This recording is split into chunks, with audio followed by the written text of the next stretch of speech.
I went there from the start. Watch them take it apart. Now you hearing everything. See, that's why you on mute. Now you conflicted. When you hot, I'm hot. Mine's the sizzling. It's straight.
When it comes, yes you do. You just ain't getting it yet. Me, I'm trying to get them out.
WIFTBPM. Uh-oh, what's in it for the black people? For Ruthie Moore, for Ty Stroger, I am the host of the Maze Jackson Show, asking every single day, what's in it for the black people? And if you don't like it, you can still tell them Maze said, Mayor Lightfoot, man, we ain't accepting that. We ain't accepting that. Let's go. Yeah. Let's get down to business and go ahead and address the facts. Yeah, Lightfoot seems more lesbian than black. Rami was another case. He was just as tired. 50 closed schools left much to be desired. Police had Anjanette naked on that body cam. They suppressed the footage so it couldn't touch a lot of hands. Reminds me of that 16 shots in that cover up. Both of them similar, so I went and dug it up. George Floyd killed, a lot of riots happened in the town. Southside burned and they wouldn't let them bridges down. Grandmother sick, need a prescription and plus a couple groceries. You gon' have to travel just to get it now. COVID-19 out here shutting all the business down. Not enough SBA loans to even give around. So many failed businesses that you could put them in the pile. If you don't survive the pandemic, it's gon' sit you down. Sing, dance, play ball, entertain, and crack jokes. Government infested black neighborhoods with crack smoke. System that milked us so bad, we got lactose. Still trying to find out what's in it for us black folks. We sing, dance, play ball, entertain, and crack jokes. Government infested black neighborhoods with crack smoke. System that milked us so bad, we got lactose. Still trying to find out what's in it for us black folks. Shout out to Willie Wilson, hope one day you get to send it. We need some different players in the game to handle business. Too many shady characters like Madigan and Blago. But when you really break it down, it's typical Chicago. City full of gangsters, it's what the land was built on. Same streets with hood legends DNA get spilled on. Carjackers out here lurking trying to get they steal on. Looking for a block to put them Hellcat wheels on. Let us give bogus appraisals a red line. Car crackers out here getting minimal fair time. And I'm concealed carry, I stay with the pipe. But Illinois gun laws giving minimal rights. Stay up on the swivel, make sure I'm moving tight. Check all of my mirrors when I pull up to the light. Pick my homie up from out of town, man, he caught a flight. He was hella nervous, told him, shorty, this a way of life. We sing, dance, play ball, entertain, and crack jokes. Government infested black neighborhoods with crack smoke. System that milked us so bad, we got lactose. Still trying to find out what's in it for us black folks. We sing, dance, play ball, entertain, and crack jokes. Government infested black neighborhoods with crack smoke. System that milked us so bad, we got lactose. Still trying to find out what's in it for us black folks.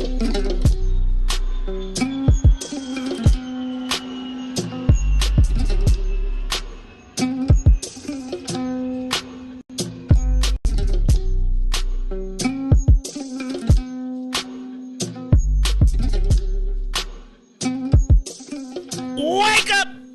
Wake up. Wake up. Wake up, Chicago. This is the Maze Jackson Show. I'm your host, Maze Jackson, right here. You are listening to the most dangerous right here on a Wednesday morning. Trying to do my thing for this one. Feeling all right in the building today. I'm going to be a little bit more subdued, I've decided. I think I hit my wake up. But as I'm just really, I gotta be honest with you. Okay, so this is not the emotional roller coaster. This is the observation of reality, the impending doom, and boom. Because I think that being black will be a novelty again, eventually. And if we can capitalize on the noveltiness of it, the novelness of it, I think we may have had our time. I think we may have had our run in Black Chicago. And I think that my visions of black greatness, power-wise, may have died with Harold Washington. And I don't mean that even in a bad way, or it's really just the reality of where we are in this space. I was just thinking, what's that movie, The Woman? First of all, shout out to my girl Sheila Gordon, who gave us an invite last night to see the Woman Warrior. What's the movie, The Woman Warrior? Woman King. Woman King. didn't get a chance to make it because I had a lot going on. But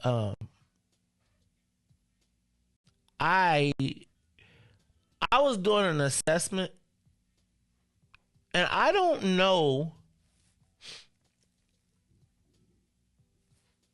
that there is a place for black men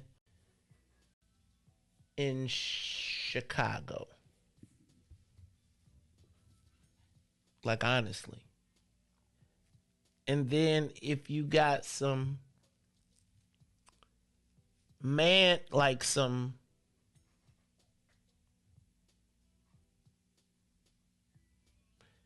if you're not willing to tuck them, you really can find yourself in a precarious position. And so I'm gonna talk about this a little bit later. But I want to start. I'm not on the space of like, oh my God, I want to quit or nothing like that. I do think though that I was kind of doing a power analysis and, throwing rocks, continuing to fight the wave is maybe not the way. Like, you know what I'm saying? The 300 never ends well. It's like a great movie, but it does not end well for the 300 ever. And like they talk about they will sing your name in battle, right? Because they alive and you dead. And I was just thinking, like, man, Joe, this thing might be here faster than I even anticipated. And I may have, I don't want to say slept too long, but I think the time of the strong-willed black man, unapologetic, is over in this city. From a power dynamic standpoint. Now, you can be an activist and you can be, but like, there is no more space for black men who necessarily want to wield power. And I guess I'm becoming okay with that. And not mad, just recognizing. And it was just, I be writing these shows in the morning, man, and some days it just be like, come on. No. Like when you start, you ever did a math problem and it's like you getting it and then you get closer and closer and you don't like what it's adding up to? And so you go back to the top and you start all over and you be like, well, what if I change? And did you ever get them, what was they called? The math story problems? Remember the story math problems where John was going to blah, blah, blah. He was going at 60 miles an hour and da-da-da-da-da-da-da-da. Well, I've been doing these things in the morning and I'm really scared to. Okay, so this is what I was thinking. I was thinking I was going to print out all of my shows because I have them all written down since I started and print them out. And then see from what my conversation started to where we are now and literally being like, okay. And so the demise that I predicted is like, it's really crazy. I was doing my 7:00 hour. I'm just showing you this. And I know y'all like, what the hell is going on? But I was doing the 7:00 hour.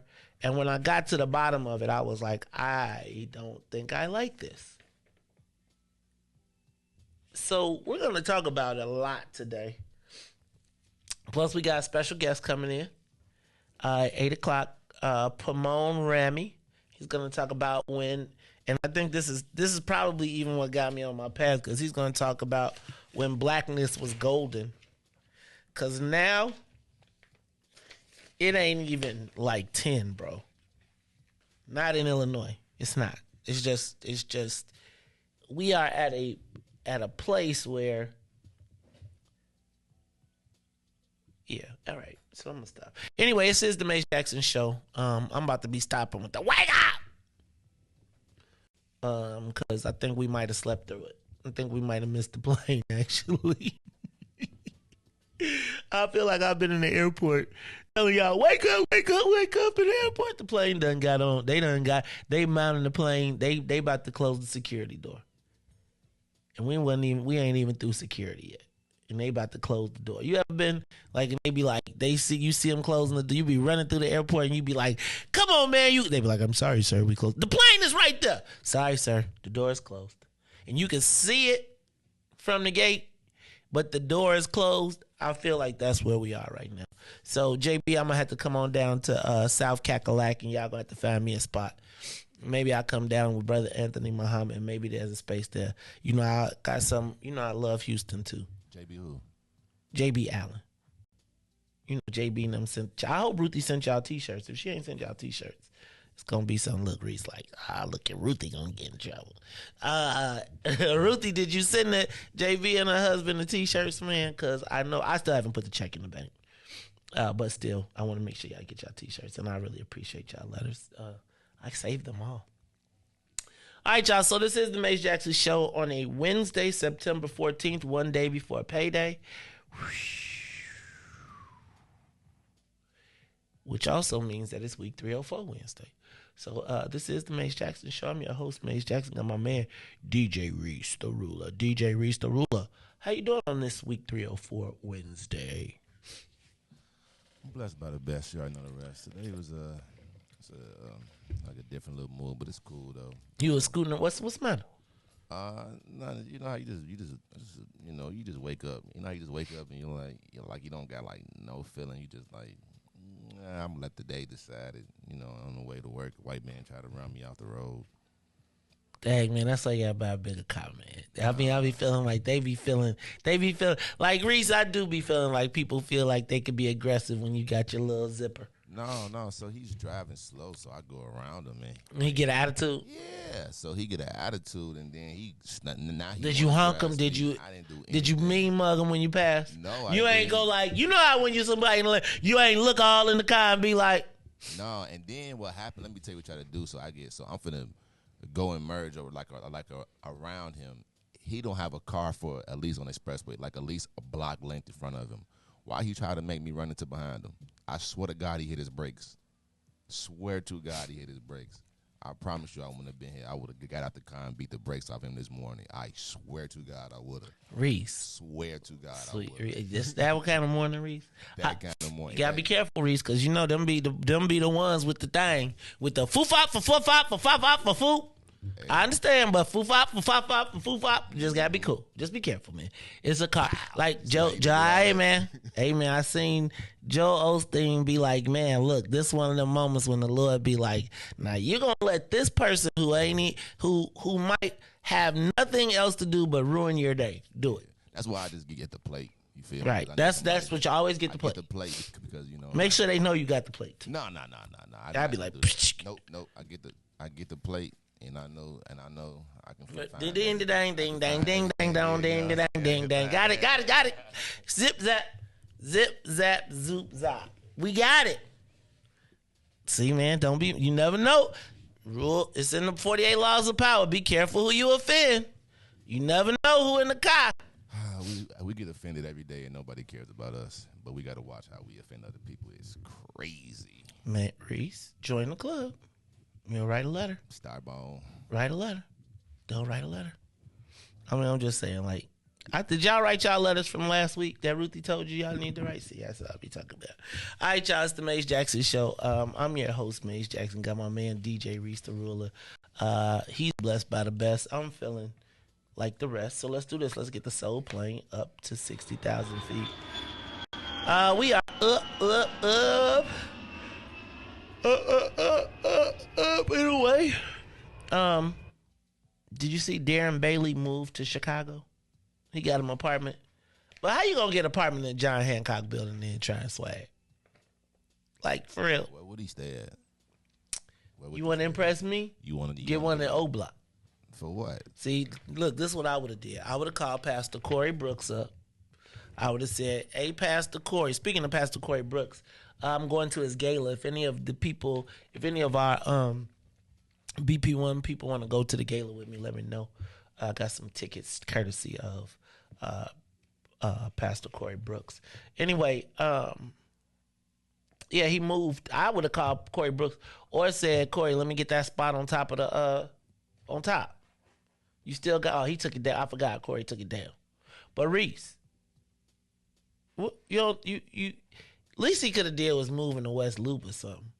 He could walk out the door and see people. Or something, but you know when you work that hard and when you you really not spending no money on your campaign till now because JB endorsed you almost. So it's like, why not get a house down there if you can afford it? Okay. Why stay in O Block? What's the point of staying in O Block? You're a Republican and you know that you're not going to win.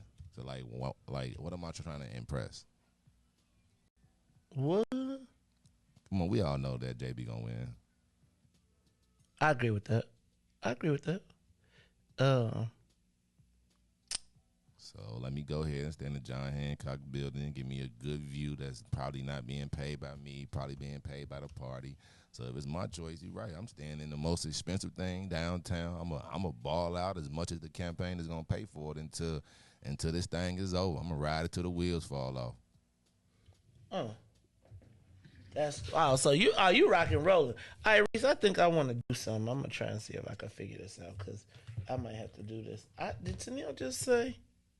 And then y'all will be like, he should have moved to O Block, and then it'll be 10 years and now, and then y'all will be like, you remember when Darren Bailey moved to O Block, and now, the other people thought it was cool for them to go to O Block, and now you go to O Block, and they're just walking around freely. See, so we always be asking how these people get in our area and stuff. That's because we allow. We be like, hey, come move in. Nah, I'm cool. I like our own. Okay, look at Riis. Riis around here rebelling.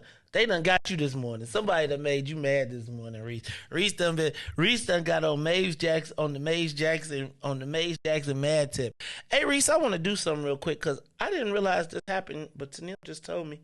So I'm going to turn me up in flip me over. She just told me, do y'all remember Jesse Powell? He passed away. Jesse Powell passed away yesterday at 51. I used to love the song, man. 51? Man, this was a jam. I'm sorry to hear that. And they say he's from Gary, Indiana. Man. What did he die from? They don't know. I can't I got the video up on the computer, so I can't really get it up. But I really love this song. This used to be a jam. Riis, these are the songs we gonna be playing. Like this one of them cuts you be forgetting about, and then you be like, whoa. And then you be like, wait a minute. Remember that song? See, I'm telling you. This one, come on, let's hit this one up. Turn it up.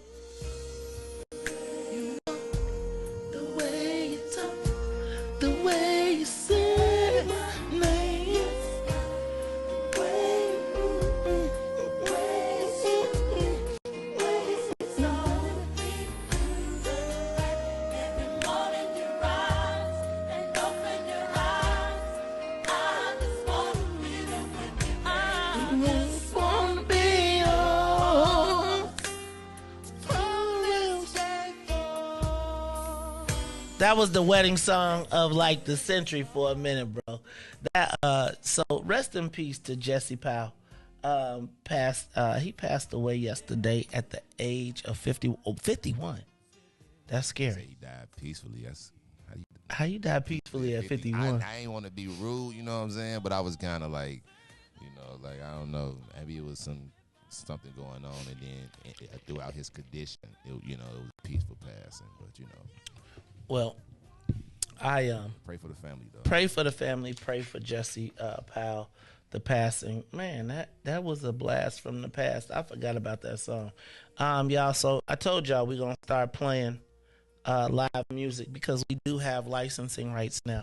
So that's one of them songs that I said that I want to make sure when I say what songs y'all remember back in the day, we gonna slide them in that joint. So this is the Maze Jackson Show. Did you see there's a rail strike coming, Riis? You know anybody work at the railroad? Hey man, the railroad Like if you, I've been working on the railroad all the live long day. Hey man, but the railroad jobs, the black people I know that work at the railroad, they did good, bro. They actually did very, very well. But they're saying that if the railroad breaks, let me back up. If the railroad system stops, they said we're gonna be backed up all the way. You talk about supply chains. You think the boats was the issue?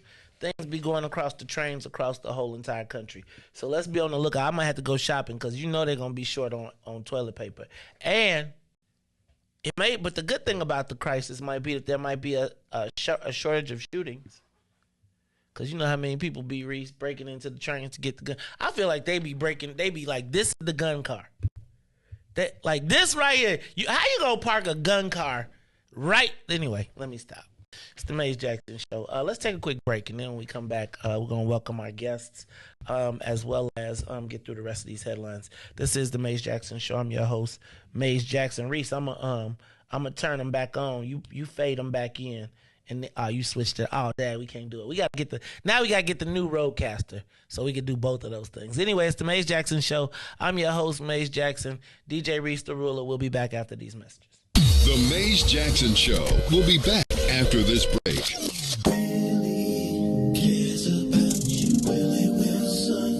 The Willie Wilson Foundation and Urban Field Operations is having the first voter registration program since Harold Washington, and we need volunteers. Call Coach Al if you would like to register people to vote. Call 773-431-4664.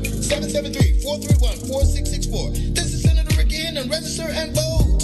Urban Field Operations. Final Explosion Entertainment. Lay's Thrift Store. Andre Smith. Eyes Associates. Midway Coalition. This is Brother Earl C. Williams from Williams Juice Service. Marsha Fountain Images Design. This is Daryl Smith. Keith Harris. National Black Wall Street, Chicago. Register and vote. Hi, this is Dr. Willie Wilson. I need you to register and vote. Many people have lost their lives in order that we can have a right to vote. So please, register and vote. Call 773-431-4664 or stop by 2946 West Madison. Register and vote. Maze Jackson. Tune in to the Maze Jackson Show every day, Monday through Friday from 6 to 9 a.m. where you can catch us on YouTube, Twitter, Twitch, and Facebook Live. Plus, from 6:30 to 8, you can get us on WBGX 1570 a.m. That's right, it's the Maze Jackson Show, where every single day we ask the question, what's in it for the black people? And if you don't like it, you can still tell them, Maze said. We out of here. Peace. And now, traffic and weather. Yo, who said devotion had to be sad?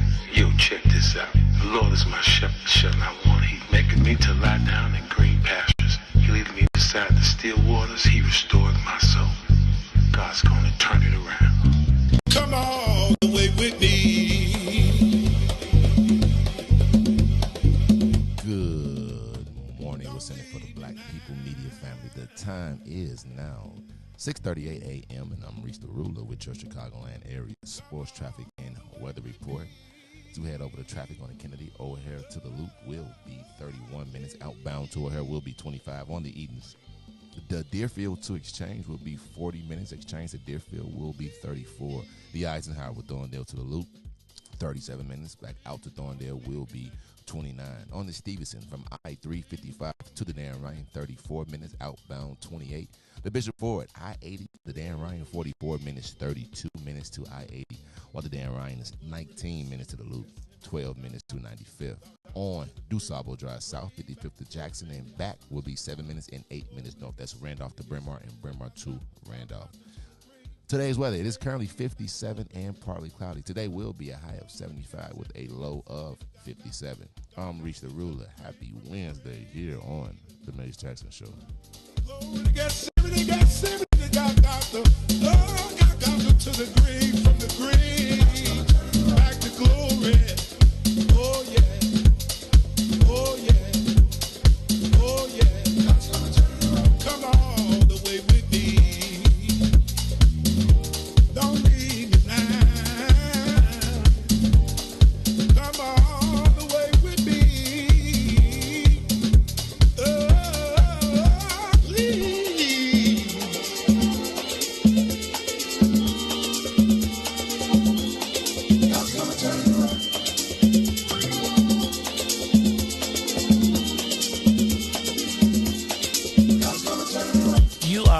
to the Maze Jackson Show. I'm your host, Maze Jackson. Got my man, DJ Riis, the ruler on the ones and twos. And we are going to finish up some of these headlines. I told y'all about the rail strike that's coming, but let me say what's up to everybody from WBGX 1570 AM. What's up, WBGX 1570 AM? This is the Maze Jackson Show, and you can catch us every day, Monday through Friday, 6:30 to 8 AM. That's right, the Saints join us from 6:30 to 8 every day, 1570 AM, or you can get us on the TuneIn app. That's right, the TuneIn app. Go to WBGX 1570 AM. That's in Chicago, Illinois, and you can check us out now.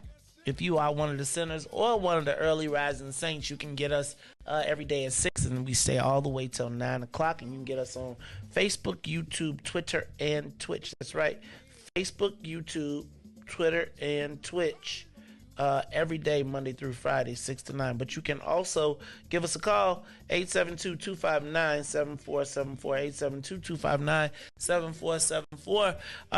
Riis, I'm going to finish some of these headlines. So I told you about the railroad strike, which is going to be causing some supply chain issues if they do not abort the strike, potential strike, because they had a 60-day cooling off period.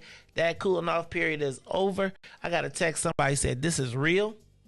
If the train stop running, everything is going to be backed up.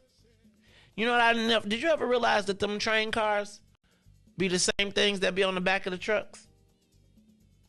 Like they pick the train car up, pick it up, drop it, and then it's the back of the truck. Them train cars are shipping containers that come from across the seas or wherever, and then they go and then they take, like if you go over on Western, over by where Treasure Hendricks was found dead, there is right across the street. All the trucks come, they truck the stuff in, then they load it up, and that's where the rail yards are.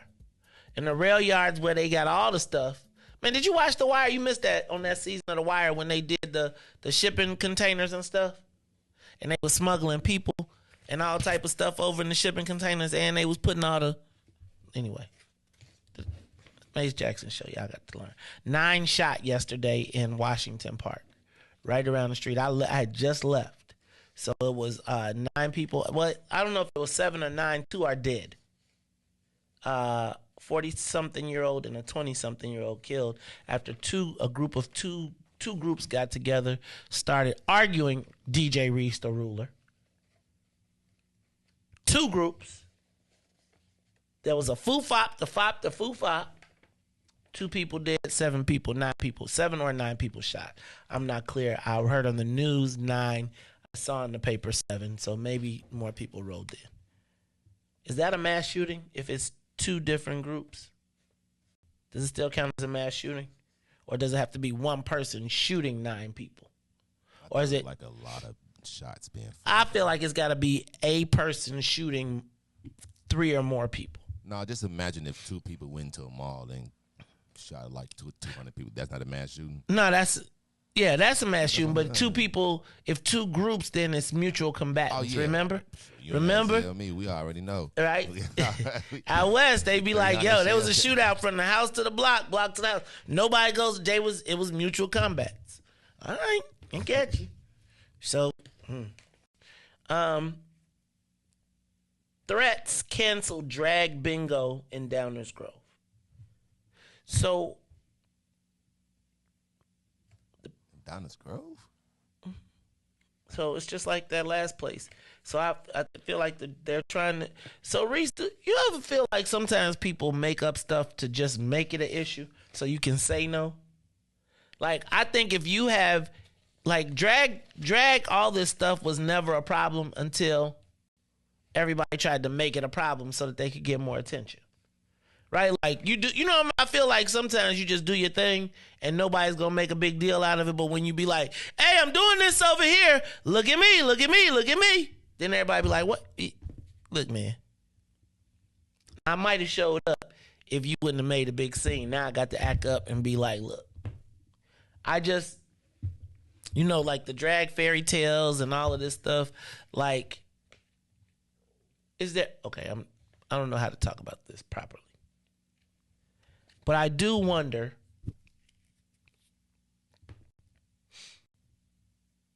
is everything for everybody? And as long as I feel like you could do your thing, as long as I'm not forced to participate and as long as it's not illegal. Oh, did y'all see more buses? Wah, wah. I mean, another one. Uh-huh. And you got to be like, and another one, and another one, and another one. Another one. Another one. Another one. Another one. Another one. There you go. I'm just telling you, buses are coming as you are leaving. Like, yo, cuz, as you move out, I'm telling you. Okay, I'm going to stop talking with y'all because y'all don't. Yeah, I'm going to print out all my shows and I'm going to put them in a book and I'm going to let y'all read them and be like, I really just want to go through all the stuff that I tried to say that was happening. And Riis, I'm feeling like it might be already here. So let me keep on going. I think this is important in context. The Asian community has the largest elected official group in the history of Illinois. And according to the papers, they are breaking through the bamboo ceiling. I think this is going to be interesting to talk about. And it's interesting in the article.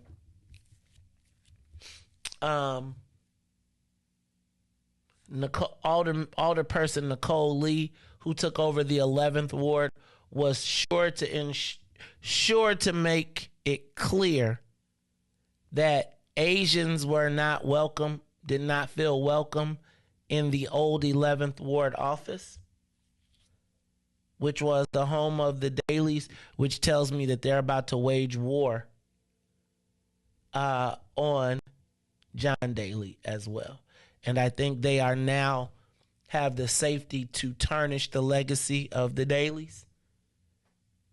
I thought it was interesting for her to go out of her way in that article to say that Asian contractors did not feel comfortable coming into the 11th ward office previously. Now, I'm going to tell you, if I were to say that, they'd be like, Maze, you tripping. Right?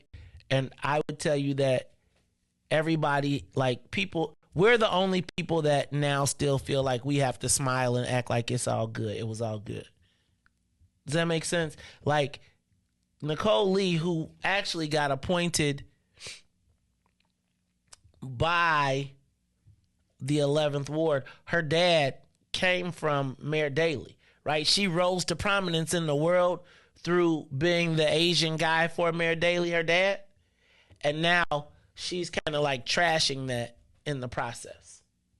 Not as a diss, but what I find interesting is that we are held to old relationships, and everybody else is is building a new world order. So we're going to talk about it some more. But I did think that it was interesting to read that article in today's paper, given context, because we're going to go back to the racial totem pole. And guys, it is official. We were at the bottom, but we are now entering into a whole nother world. And I think we're going to go to the bottom of the rate. In spite of having the most black elected officials in the country, we're going to be at the bottom of the racial totem pole, politically and racially. Kind of crazy. Riot Fest setting up in Douglas Park against the will of the people. I think it's going to be a different outcome for the Latino community compared to the black folks. Black folks could have fussed forever. I think we as black people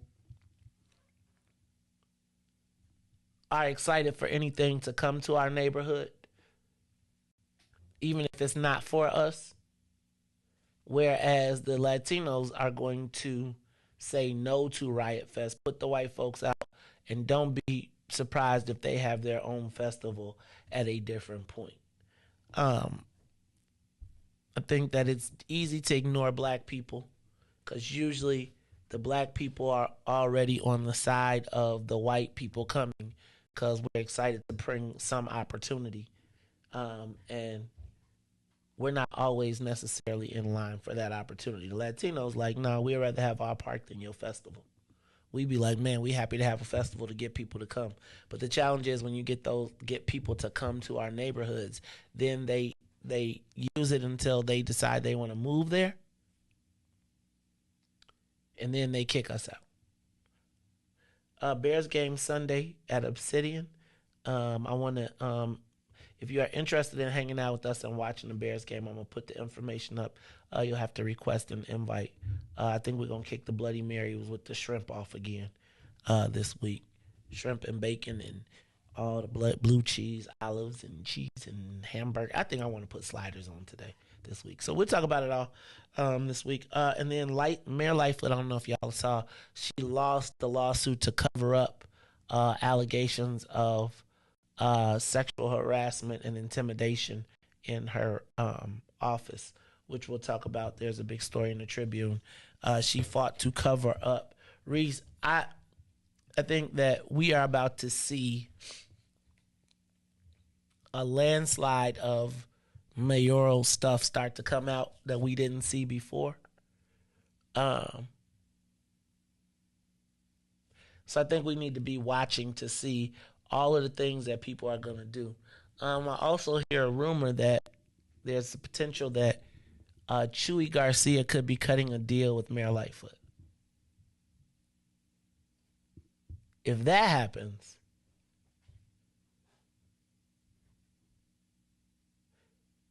it would be the extreme example of no permanent friends, no permanent enemies. Now, I don't know if this is real. I got sources all over, but in the event that the mayor cut a deal with Chewy Garcia, I think Black Chicago politically, powerfully is over. I'm going to talk about that in the 7 o'clock hour. That stated, those are the headlines. Y'all, man, give us a call, 872-259-7474. Phone lines are open. Riis, I want you to, though, go and hit the button if you're ready, because let's do this thing. I'm ready to talk about it. Let's do it. It's time for the social media question of the day. So before I get into the 7 o'clock hour, which really chronicles, takes a look at, I started doing the strength, weaknesses, power analysis of the top people, and I think I'll continue this series over the next couple of days or a few days, and then I'm going to turn it into maybe a graphic design, kind of like political trading, digital political trading cards. But before I get into this, what I'd like to talk about is, what is the best thing Black people have going in Illinois? I want you to give us a call at 872-259-7474. 872-259-7474. And I really want you to call me and give me an answer. What is the best thing Black people have going on in Illinois? And the inspiration for this was, I was depressed as I was doing the 7 o'clock hour, and I said, I cannot go into the 7 o'clock hour with a negative opinion. And so, Riis, what I said was, let me start this conversation off by not talking about what we don't have, but what we do have. And so I want you to call me right now. Give us a call, 872-259-7474. What are the best things that Black Chicago has going for it? Now, I think of it, so here's what we're going to do. We're probably going to call up and we're going to name a restaurant. We're going to name a cool place. I want to talk about it more institutionally. Like, what is Black Chicago known for? So if we say we got a thriving Black restaurant industry, okay, I can agree with that. But I would tell you, Riis, that the best things that Black Chicago has going for it, you ready for my list? You ready? All right.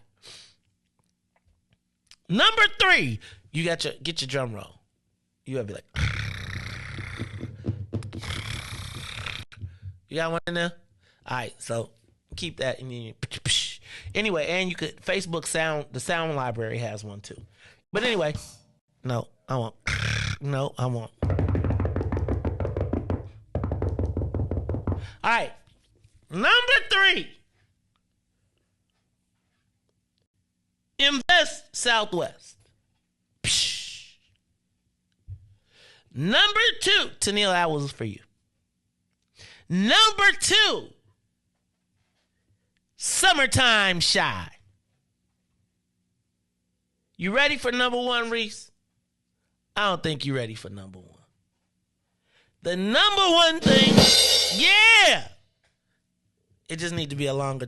So anyway, the number 1 thing Chicago has for drill music. The drill music scene. The best things Black Chicago. I want you to give me a call though, 872-259-7474.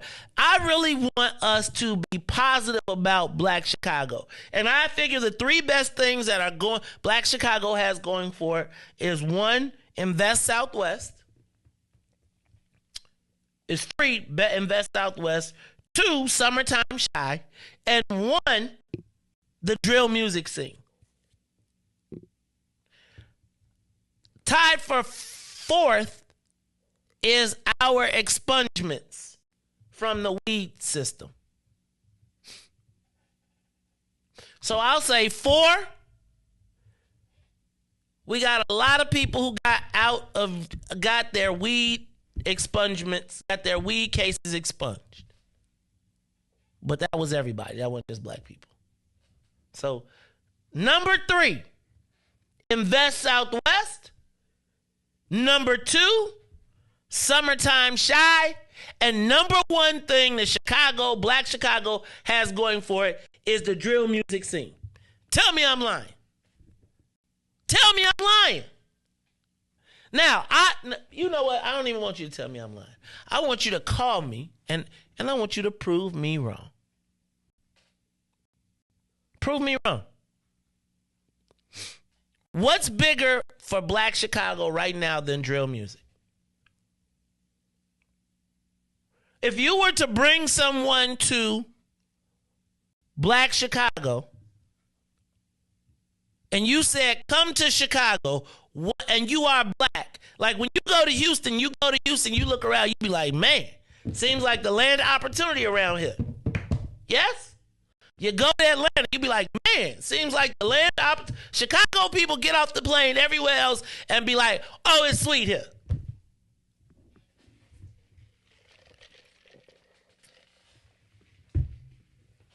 Chicago, Black people get off the plane in Chicago and guess what they want to see, Riis?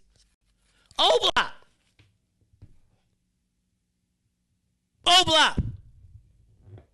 Take me to Lamb Rhyme. Take me to 63rd, not 6. What is it, 63rd, not 65th? No, 63rd, not. I'm from 64th, but I'm not from 63rd. So yeah, it's all the same. Yeah, a block apart. Yeah. Take me where they kill each other and talk about it. No, don't let me talk through this. Give us a call, 872-259-7474. 872-259-7474. Here's me. I want you to call me and tell me what are the best things Black people have going for themselves in Illinois. No? Oh, y'all not gonna call? Oh, hold on. Now, I know that we got one of the best, but man, we got the most money for violence prevention. Although, did y'all see that the Latino community had a summit last week that said that they needed to redistribute the violence prevention money because enough's not coming to them? And so they got the legislators, the religious community. Man, I ain't gonna lie. The Latinos put the Latinx. I don't mean to not offend anyone, but you know exactly what I mean. Like the Latinx, but they always be pushing to us. So I'm like, I like that, man. I like them. Best thing. So maybe we should join the Chewy mob. I mean, I'm just looking around like, should we be like second-class soldiers in the army that's winning? Or should we walk around with uniforms that ain't got no guns? Give us a call, 872-259-7474. I want you to tell me What is the best thing Black Illinois has going for it? Call me, 872-259-7474. Call you on the Mace Jackson Show. I also, hold on, I want to welcome any Black elected official, any Black businessman or woman, and I'm not necessarily telling you to tell me about you,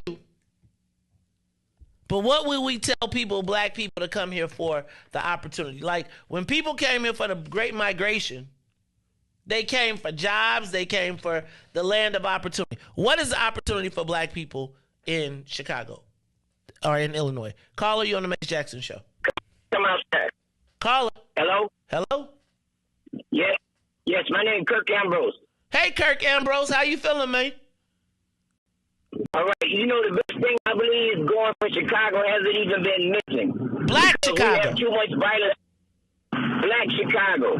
We have a lot of churches that could help with the winning of souls and change the outlook on all this violence.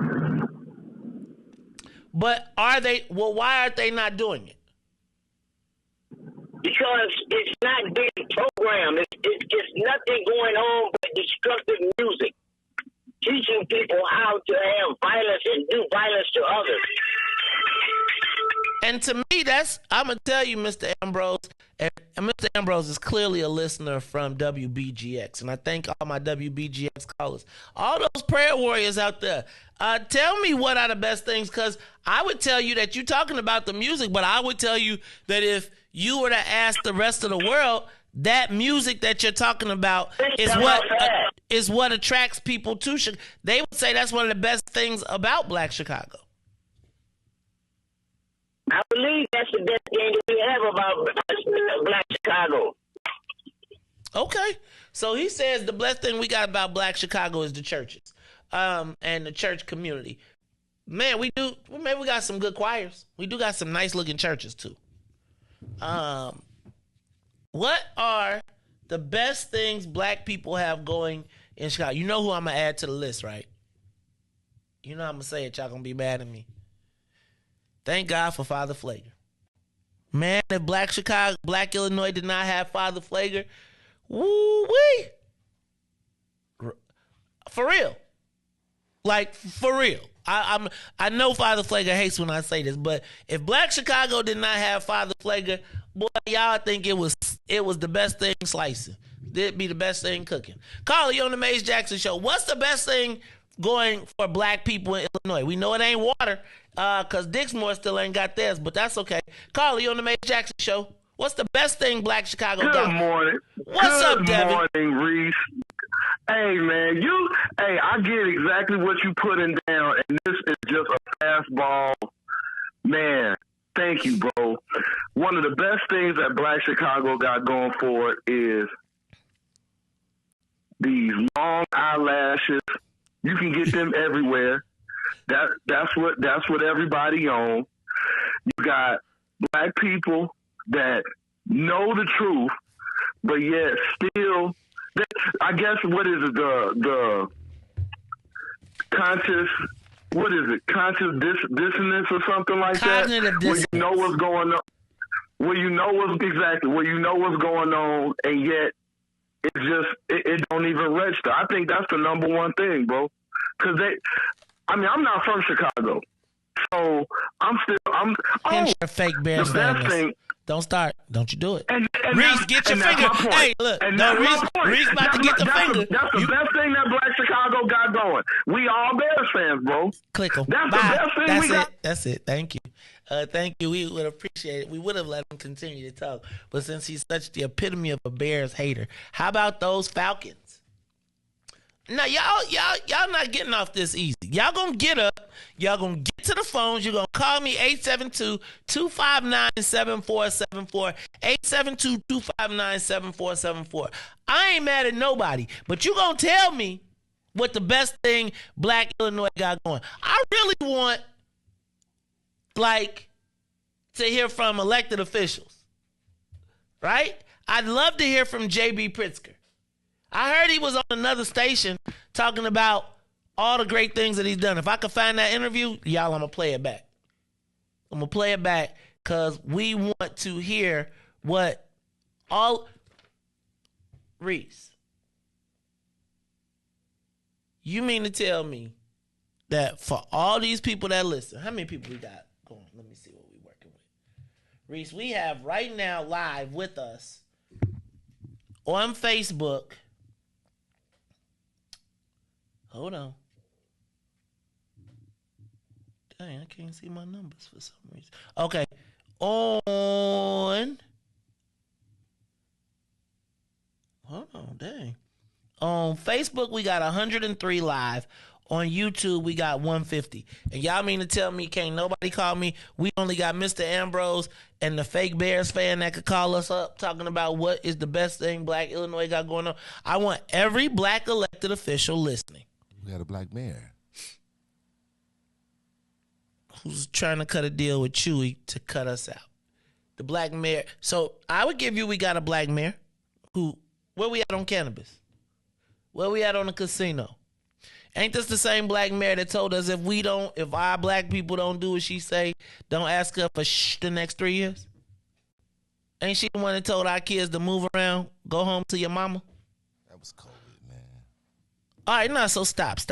So this is what y'all gonna do. Y'all are gonna, don't make me sit here and be quiet. Y'all gonna quit? Y'all gonna tune out? Somebody gonna call me and tell me what's the best for Black Illinois right now. And I think, let me say, whether you want to call anonymously or not, somebody needs to tell us. Like, what? Don't point to me. And I'm saying, our wins are, we don't have a food desert. That should be basic human rights. We ain't even talking to Riis. What is the best thing Black Chicago got going for it? Give us a call, 872-259-7474. And if you can't answer this call, then you're going to understand why the 7 o'clock hour is going to be the 7 o'clock hour. All right, I'm going to take your call before we go. Is it one? I mean, get up. That's right, because you only got one. One person. Go ahead, caller. And now they Hey, how's it going, Mace? What? Who that? This is David Bridgewater. I'm from Robbins. I met you a couple of times. What's up, David? How you feeling, man? Welcome. Thank you for calling us. I know you're going to answer this question for me. Come on. What is the best thing Black Illinois got going for it? Man, I'm going to be honest. I got to ride with you. I think the best thing that we have going is that drill music, according to the rest of the world. And just think about this.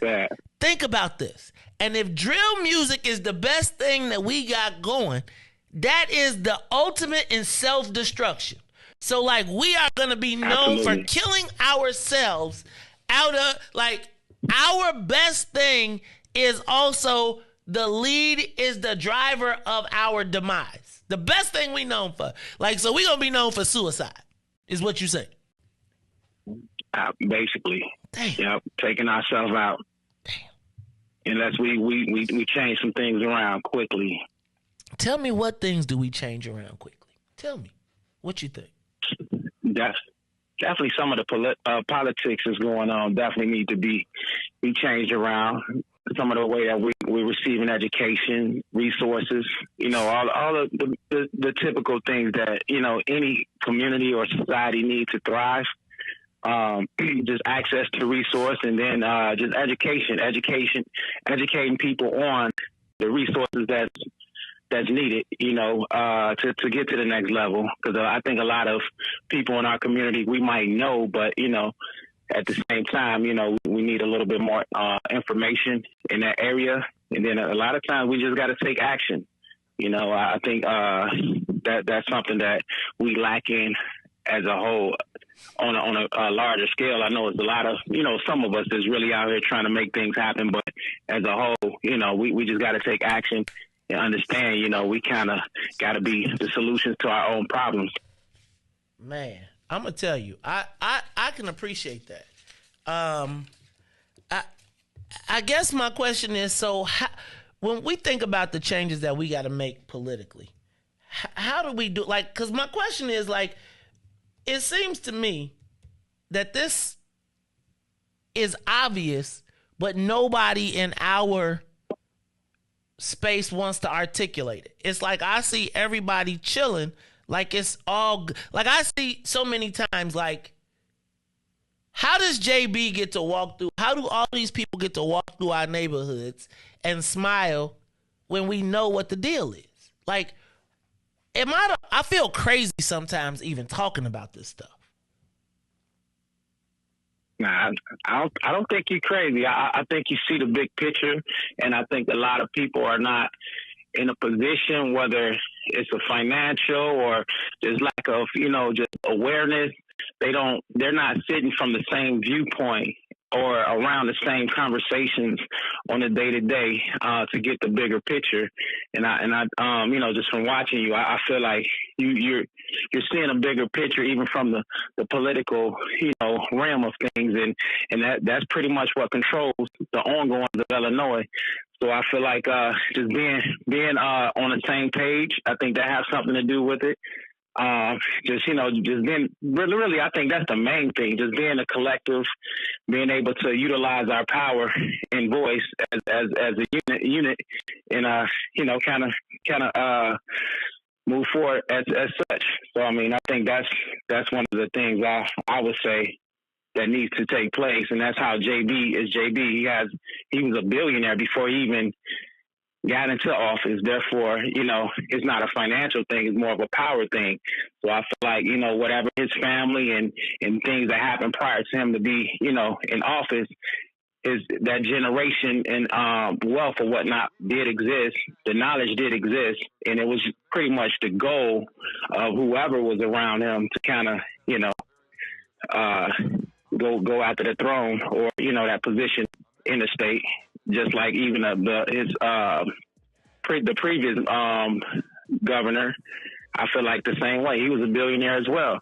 So I feel like it has to do with first our personal economies, our local economies, and just having that vision and foresight as a unity, as a unit to kind of make those moves, to see, in the future, to see like the next step and the next plays. I feel like we're just always out of sync and we're always playing catch up. So I think we're doing a lot of playing catch up playing and that's from my standpoint. That's what I kind of see.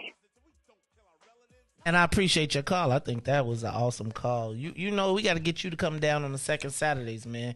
You got to start coming to Obsidian. I know y'all got a new, exciting young mayor out there in Robbins who is really trying to shake it up too. And so let me tell y'all what, man. Y'all ain't going to leave me on hanging. Y'all going to tell me what the best of Black Chicago, not best of Black Chicago, but what's the best thing Black people got going on in Illinois. Black state legislators, I want y'all to be listening to this, right? Don't get mad at me. I want you to understand, because when I break this next hour down, I want you to look around and I want you to be introspective without getting mad at me. Don't kill the messenger. Just understand what we're looking at right now, y'all. Because while we ain't a monolith, they gon' when the mass exodus comes, they gonna treat us like a monolith. So we gotta talk about it. Look, y'all, it's the Maze Jackson Show. Riis, bring this up a little bit because I'm gonna take a break. Caller, you hold on. We're gonna come back and take your messages. Play this just a little bit, and then you can go to the mat and you take me down. It's the Maze Jackson Show. Self-destruction. Y'all, we cannot be about that self-destruction. Let me take you back old school. It's the Maze Jackson Show. We'll be back. Daddy-o, do a crime, end up in jail and gotta go. Cause you could do crime and get paid today, and tomorrow you're behind bars in the worst way. Far from your family, cause you're locked away. Now tell me, do you really think crime pays? Scheming on taking what your brother had? You little sucker. You talking all that jazz. It's time to stand together in a unity, cause if not, then we're soon to be self-destroyed, unemployed. The rap race will be lost without a trace or a clue, but what to do is stop the violence and kick the science down the road that we call eternity, where knowledge is formed and you learn to be self-sufficient, independent. To teach the each is what rap intended, but society wants to invade. So do not walk this path that they laid. It's self-destruction. The Maze Jackson Show will be back after this break. This is Monster Jam, the official Monster Truck Series. Witness the world's best drivers competing in your favorite Monster Jam trucks. Beat part of the action. Let's hear it. Make some noise. Brought to you by Great Clips. Get your savings coupon from participating Great Clip salons and save 20% on select tickets. See savings coupon for restrictions and details. Coming to Allstate Arena September 16th through 18th.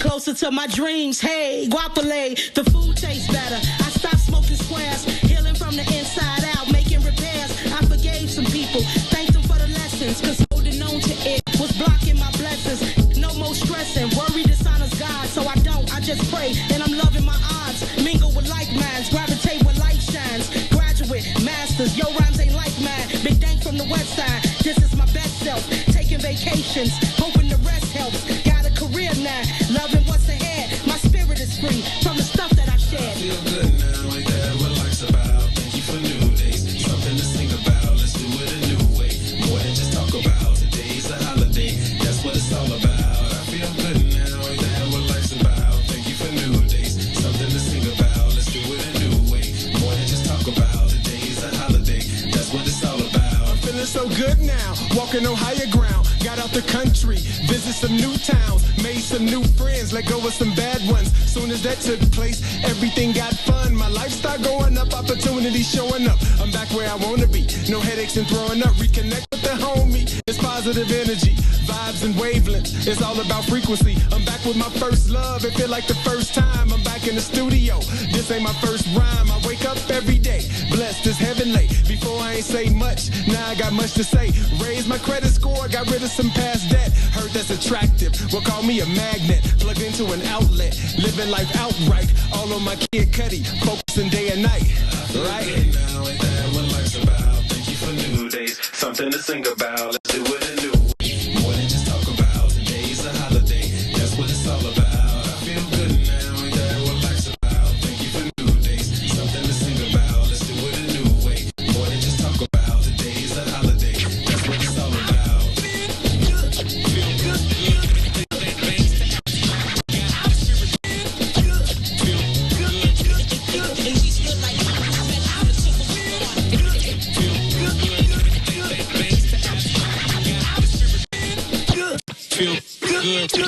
See, my state gets busy. That's the cardinal rule. Back to the Maze Jackson Show. You are listening to the most dangerous show. This is What's in It for the Black People Radio. Maze Jackson. Maze Jackson, the most vociferous advocate for black people in the world.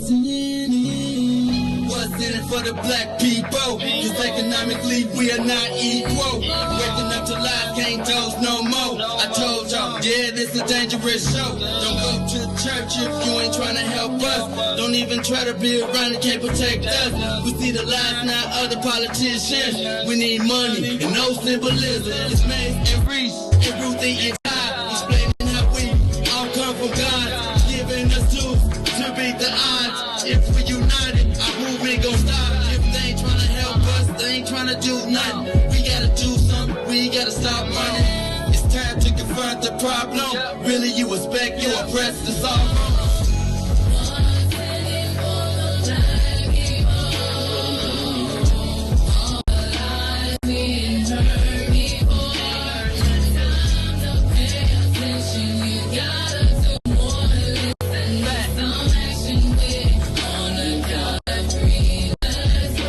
Wake up, Chicago. Wake up, world. This is the Maze Jackson Show. I'm a little bit... Hey, man, I'm trying to stop that hollering.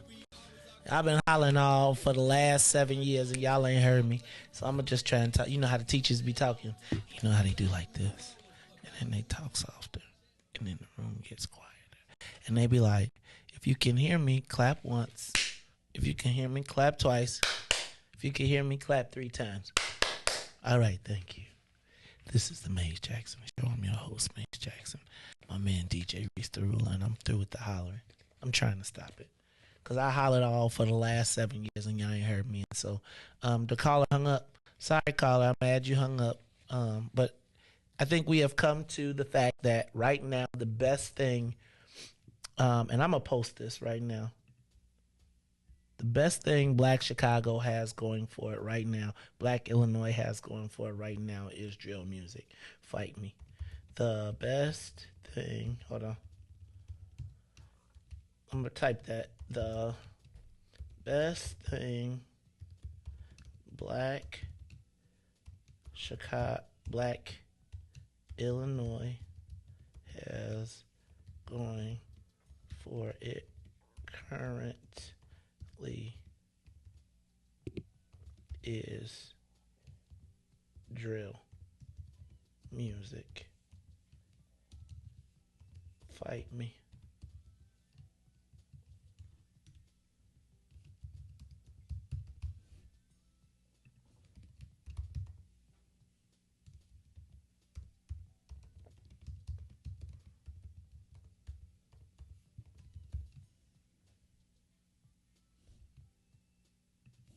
Sorry, guys.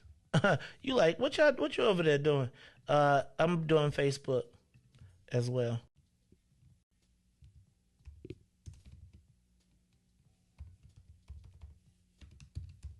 All right. So, are we in agreement that drill music is the biggest thing that Black Illinois has going for it? I'll say Summertime Shy. Hold on. Let me do this again. Edit.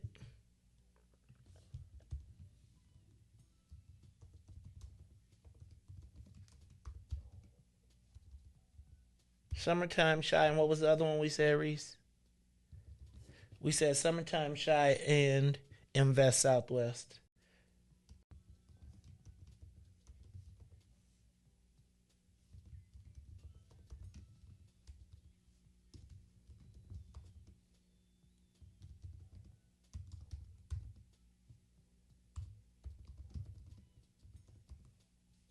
All right. One day when I'm somebody important, I'm going to have somebody do that. Okay.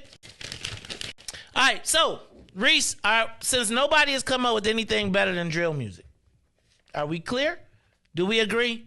Right now, until somebody calls and y'all got the whole show, drill, Summertime Shy, Invest Southwest. Those are the three best things in Chicago for Black people got going right now. Tell me I'm lying. Do you agree or disagree? It's fine. You got the whole show, but I'm going to move on to my 7 o'clock topic, which, Riis, is the New World Order that currently exists. And I started talking about this yesterday, but I didn't give it the time that I do. But, Riis, so I'm going to start doing a power analysis of Illinois politics and the top people in politics. And so I started doing that today with Governor J.B. Pritzker.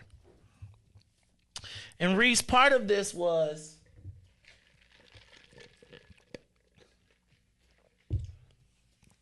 as I make my plan, I don't know that I stick with the Black plan at this point.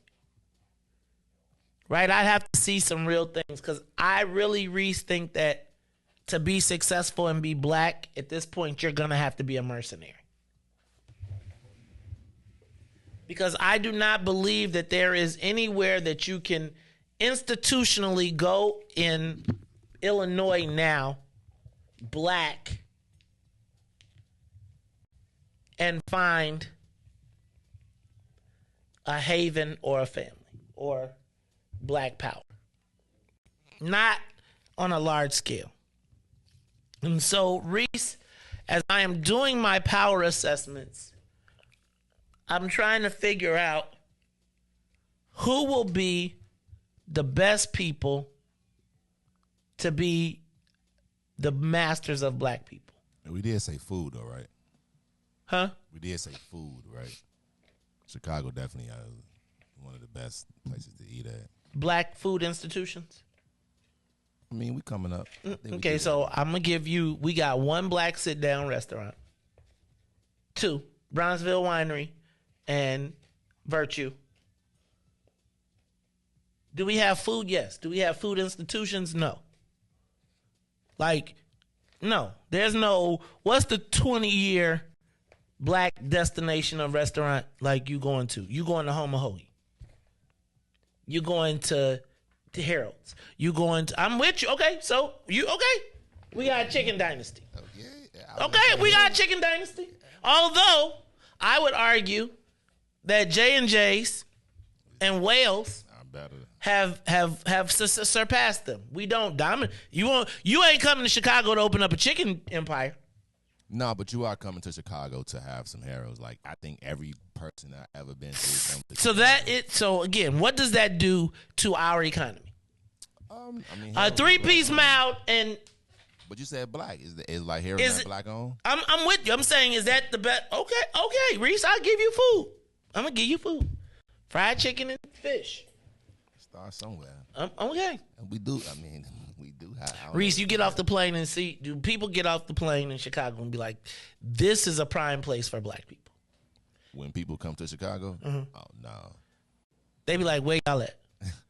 They be like, "What y'all?" When you go to when you bring your family, you take them outside of the black neighborhood. Correct. You don't bring your family to see black Chicago. You don't be like, "Yo, let's go to you." They be like, "Give me some Harold's on the way downtown." You know, I'm in my 30s, so Riis, you don't even live in Chicago. I could drive 5. Right.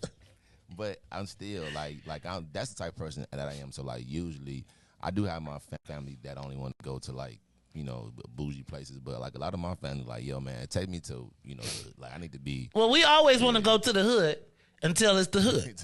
Till it get to be, then they be like you want the experience. You right. But think about we say take me to the hood. They be like, take us to the best. What's the best? What is the best thing Black Illinois? So if Harold's is the best thing that Black Illinois got going for, I'm not tripping. I'm not mad. I'm just telling you. That's something to look at. So Riis, I'm doing this power struggle and I'm trying to figure out who is the best.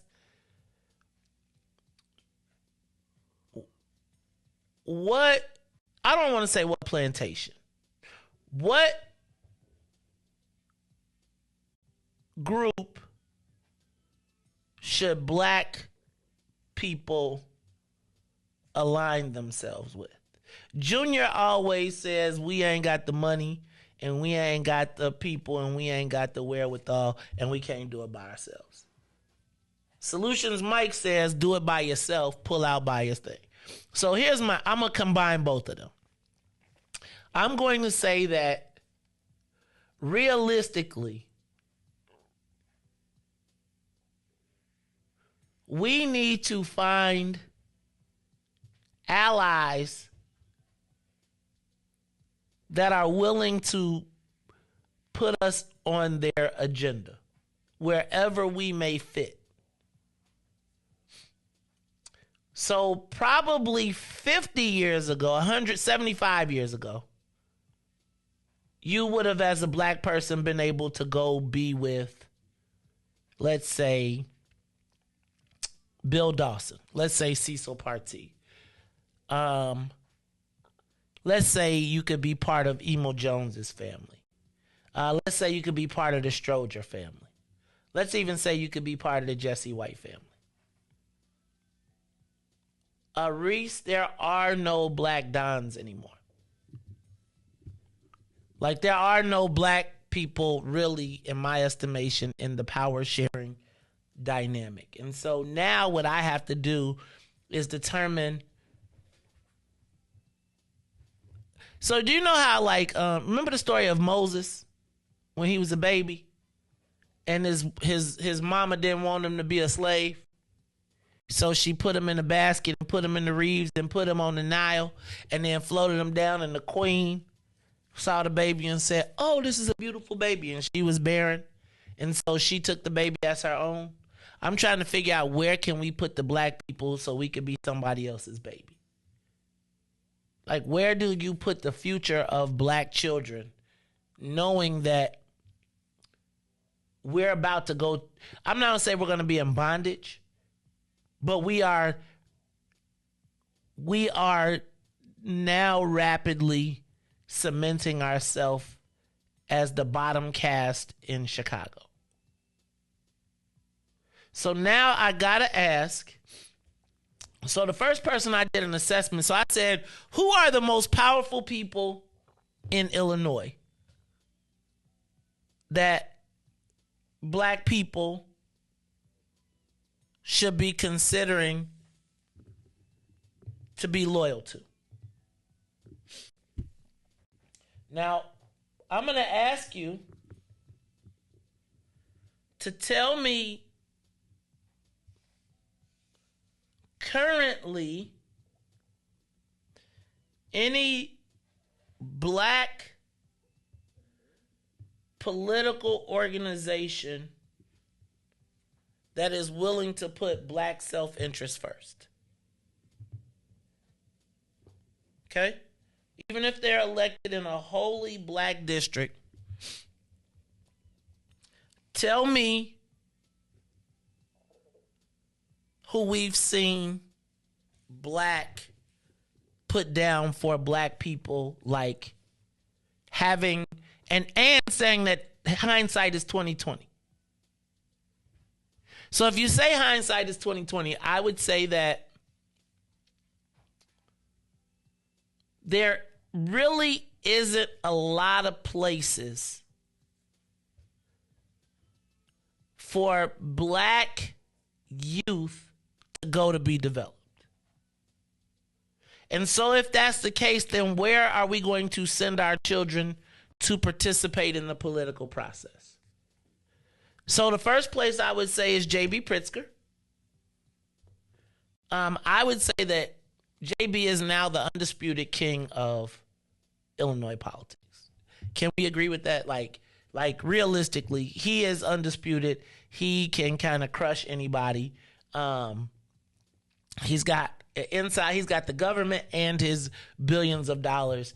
And I'm going to say that whether it's no water, whether it's no weed, whether it's no gambling, there is nothing or anyone politically that is going to say anything about J.B. Pritzker. Can we agree with that? Like, there is nobody black that is going to challenge J.B. Pritzker politically and survive. And so I think that every black elected official has accepted JB as the undisputed champion. So then I say, do we go to JB Pritzker?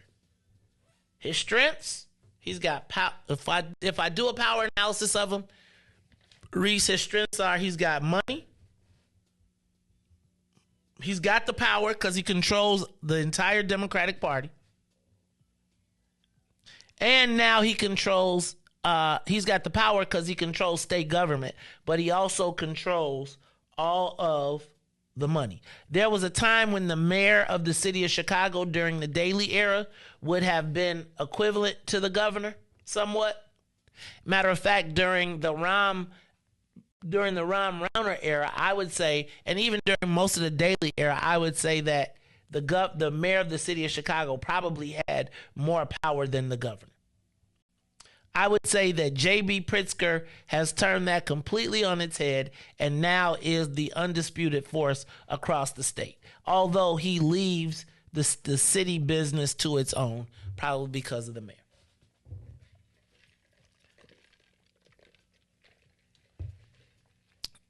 So if I was looking at who should we be directing people to, J.B. Pritzker would probably, you say go to the most powerful place. And then Riis, so I say if you go to the most powerful person, what is his weakness? Riis, I would say that the weakness of J.B. Pritzker is nobody black has won. But everybody acts like we have. Right? Like everybody smiles just like it's all good. Like, have black people won in state government? Who are the powerful black leaders in state government? We lost on cannabis. We lost on gaming. We lost on COVID. Although we did have Dr. Ezike. And so now Then I say, what are our access points to the governor's office? Our access points as black people are Sean Rapelier and Christian Mitchell, right? Those are the black gatekeepers for Governor Pritzker. How have we done in that space?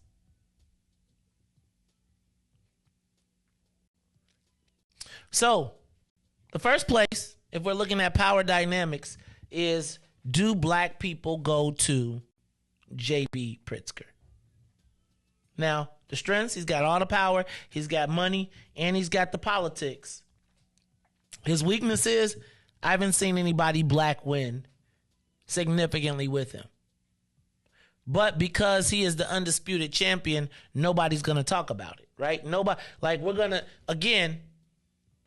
to have black legislators that will talk about the checks that we get for $100 in the Southland where they're getting crushed by property taxes. Nobody will talk about that. They'll talk about the $100 check. Nobody will talk about the regional displacement of all of the businesses and economy in the Southland and moving to the white areas. We won't talk about the fact that when he had an opportunity to award the first time in history that the black Southland black mayors got together to do a casino, and he gave it to East Hazelcrest. Has anybody ever heard of East Hazelcrest? So you mean to tell me East Hazelcrest is better than going to Matson, where all the black people got together? But we can't talk about that, right? Everybody will stand up and be at the press conference. Nobody will talk about the water, right? And so understanding that nobody cares about these things as black, I'm going to say we're well equipped to be, we make the perfect people for J.B. Pritzker. It is almost like the premise of what's that movie with Brer Rabbit? Remember Song of the South? You ever seen the pictures where the people just be happy this ain't so bad, right? Like, it wasn't that bad out here. It's not bad that there's nobody black that has a cannabis license. It's not that bad that nobody black has any gaming license. Do you understand that the gaming industry makes over $200 million a month and there's not one black operator and nobody gets to say anything? And even as I carve the space out, they're going to be like, not that nigga. So I feel like what I've got to do is learn how to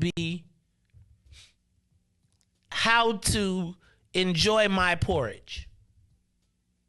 Enjoy the fact that I can see people winning, but I should be happy. I see people eating steak, but I should just be happy that I got chicken, because I could be eating dirt. And I think, so as I think about where to start to try and push people, the first place that I need to think about sending black people to is to be with J.B. Pritzker, because at least we'll get chicken. I'm going to take a quick break. When we come back, I think if we don't go to J.B. Pritzker, perhaps we should bow down to the next most powerful person. We'll talk about it when we come back. It's the Maze Jackson Show, because maybe we need to really start to think about building a black and brown coalition, but maybe calling it brown and black. We'll talk about it when we come back. It's the Maze Jackson Show. The Maze Jackson Show. We'll be back after this break. Hey, Chicagoland, all roads lead to Solo Beauty Supply, the largest black-owned beauty supply in Chicago. We carry a large selection of natural hair care products, plus much more. So come see us at one of our two locations, located at 9011 South Ashland or 8158 South Cottage Grove. Our inventory is growing, and with your support, Solo Beauty will continue to be a source of pride in our community.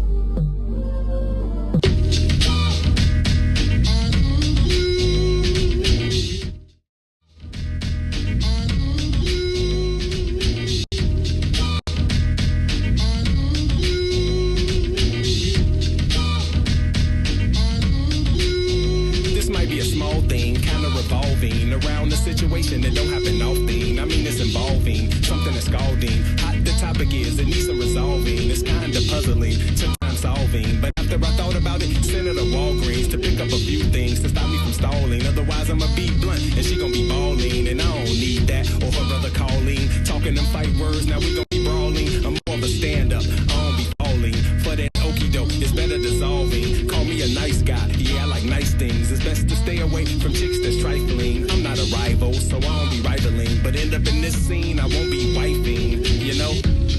Avoid a quick fail, take heed to this wise tale. If you feel me like Brill, take heed to this wise tale. Whether male or female, take heed to this wise tale. Outside or in jail, take heed to this wise tale. She got a secret, don't know where she keep it, don't know why she hide it, guess it's convenient. She like a zebra, two things at one time. It ain't black and white when you lived it a lifetime. She got a story, might be a fable, no categories. She don't like labels, she like a loner. Maybe she's selfish, something is fishy, but she don't like shellfish. She said that her phone broke and she need a new phone. She got a night job, now she got two phones, one for the pubic, one for the public. I Freudian slip, y'all, I think that you dug it. She got a curfew, she live in a group home, but she in Miami, getting her look on. She can't be truthful, not what she built for. Mouth might be useful, but nothing to kill for, you know? Avoid a quick fail, take heed to this wise tale. If you feel me like Braille, take heed to this wise tale. Whether male or female, take heed to this wise tale. Outside or in jail, take heed to this wise tale.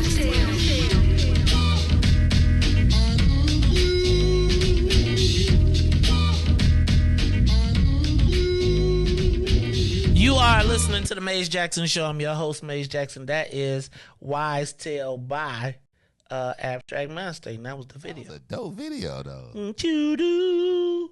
Yep, that was. Shout out. She got a secret. Public, not a pubic. Freudian slip, y'all. You know I like that. I like this song. So shout out to Abstract Mind State. Y'all, I'm telling y'all ain't ready for me, man, because we gonna ready to be on and popping. Riis ain't gonna be able to keep up with me because I'm gonna be in here with the best of the 80s and the 90s. Plus, you know, that was some grown folks music. So I appreciated that. Look, y'all, it's the Maze Jackson Show. Riis, I have been hypercritical of the black and brown coalition. And maybe it's because I have looked at it from the old paradigm. And instead of thinking of the black and brown coalition, perhaps I should think about the brown and black coalition. And if I accepted our place in second, then I think perhaps we could get further. What? Okay. So I was going down my list of power, and if I was thinking about who's the second most powerful, because I think, you know, we might not have a space in JB's army. I think JB has kind of picked his own people, and quite frankly, a lot of JB is not, he's focused on the presidency.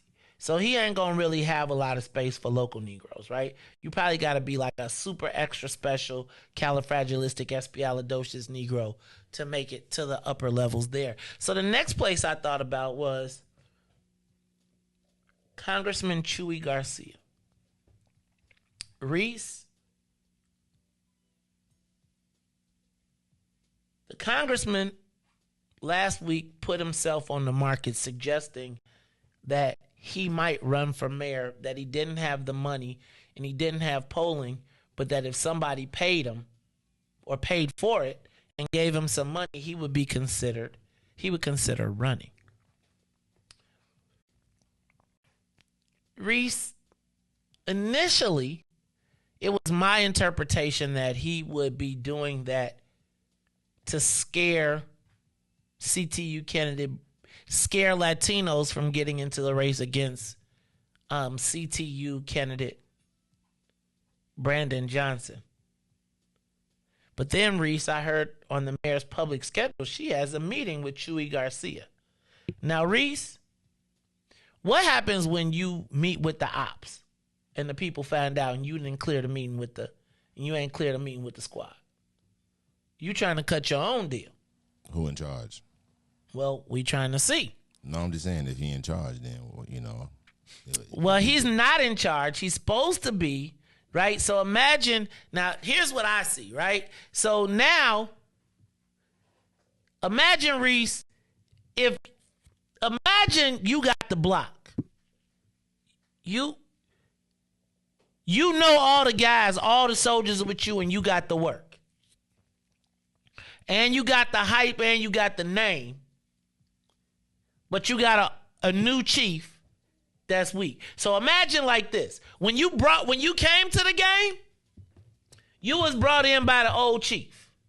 Old chief let you, and over the whole time you working out, you doing your thing, and then a new chief comes in. 2 chiefs pass, and it's a new chief, and your deal wasn't with the old chief, with the new chief, it's with the old chief. But now you got an army. Now you done built up your deck. So now the new chief coming in and they saying, okay, get in line. And you like, cuz, you see my squad over here? You don't tell us what we do. We tell you what you do. Cuz I don't need you. But wait a minute. We put you on, chief. We put you on. Well, now I decided that I want to be my own chief. So when I saw that Chewy met with the mayor after that, it made me ask, Riis, should you have to negotiate with your own people? So if my people came and said, look, I could get, so Riis, you a maniac Latin disciple. Conservatives come to you and say, look, you ain't got to listen to none of that. We'll get you all the work, all the stuff you need at your prices. Do you say, but you got a whack chief? Now here's the problem. So this is what I see right now, and this is why black people can't be feeling like they special. If Chewy Garcia is meeting with Mayor Lightfoot,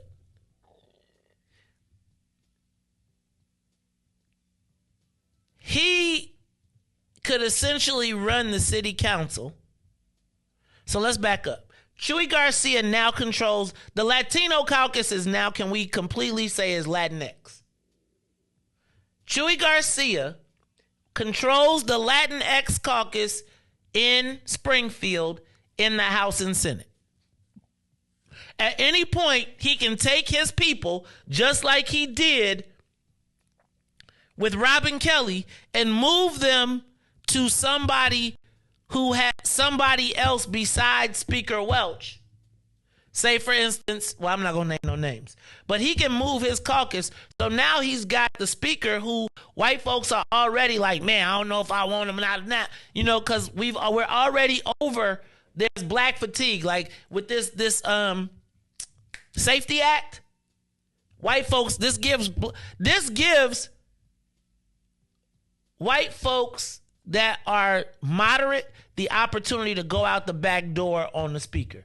Now, Chewy Garcia says, okay, and I got the Latino caucus. So if the white guys get together and the Latino caucus gets together, we can oust the speaker.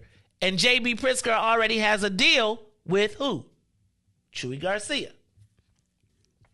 Remember when I told you why the speaker gave up Robin Kelly in the case? Because Lisa Hernandez, Latino caucus, it's either concede or I can turn on you. Okay? Now, right now, you see all of the Latino retirements. All of the Latinos of the old school Latino caucus are leaving, and now we've got Latinx. And now Chewy is about to take Ed Burke's spot, Susan Sadlowski's spot, as well as, you heard the story yesterday I showed you about the Democratic Socialists. Now remember, Chewy gets to walk between two spaces. So he gets to be a Democratic Socialist and he gets to be a Cook County Democrat. So he gets to take their plans, go in, sit in their meetings, and then strategize against them. And he's doing that as such right now. So now I'm telling my black folks, look, yo, you can't, there's no black person for you to go to. Chewy, who we would assume would be loyal to CTU, now you got to ask, was he loyal to CTU or was he loyal to Karen Lewis? And now that there's a black woman in play, i.e. Stacey Davis Gates, not Jesse Sharkey, remember when I told y'all about what happened to Robin Kelly? When Robin Kelly, when we allow white folks to pick or other people, they can be replaced. So you can take a whack at a black woman. So now my question is, why is Chewy meeting with Mayor Lori Lightfoot? Because guess what? If I'm Lori Lightfoot and I'm trying not to let Chewy run, what do I say, Riis? I say, I'll give you all your Latino caucus. I'll give you your committee chairs. You can run the city council. I'll give you the heads. And now check this out. So the crown jewels now are left from, so now Pat Dowell is in a fight with the mayor, right? So if I'm Chewy Garcia, what do I say? I say, Madam Mayor, even though the blacks aren't going to fight against you.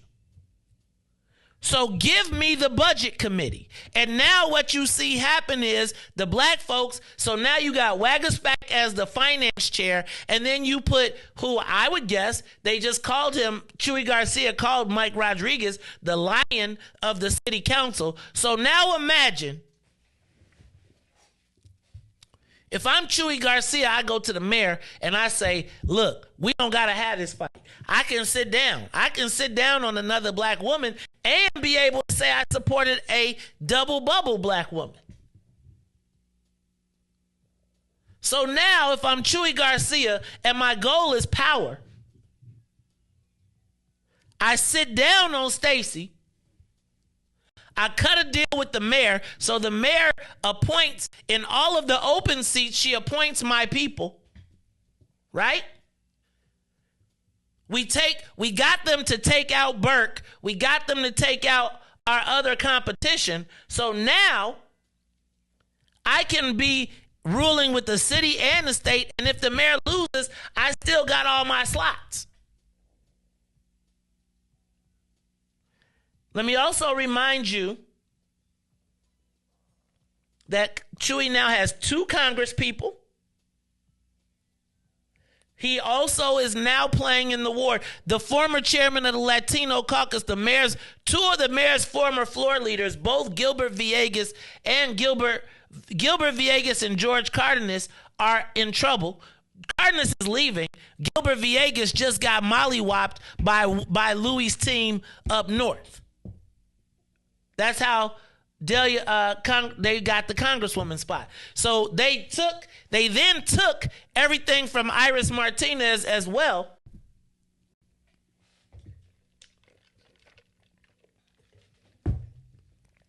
So now I gotta ask you, do I then say, well, guys, because again, I'm asking you, who's the black power struggle in this? Do we now go to Chewy Garcia and say, hey, Chewy, can we be soldiers in your army? So we got JB and we got Chewy. Meanwhile, Tony Preckwinkle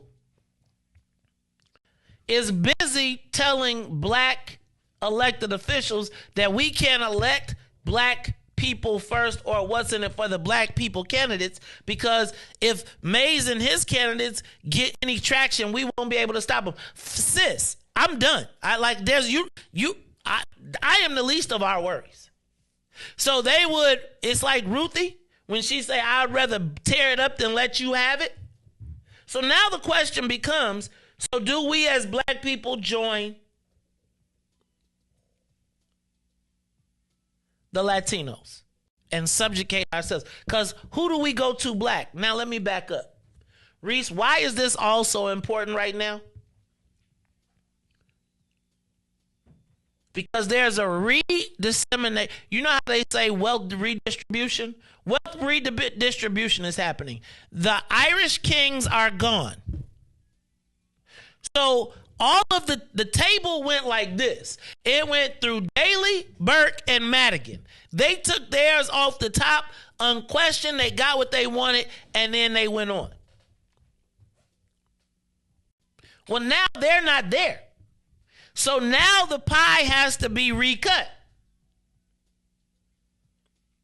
So we know that J.B. Pritzker, and real talk, J.B. Pritzker, like, I got my own damn pie. That pie that I got over at the governor's office is really for me to spread out to make people friends. So again,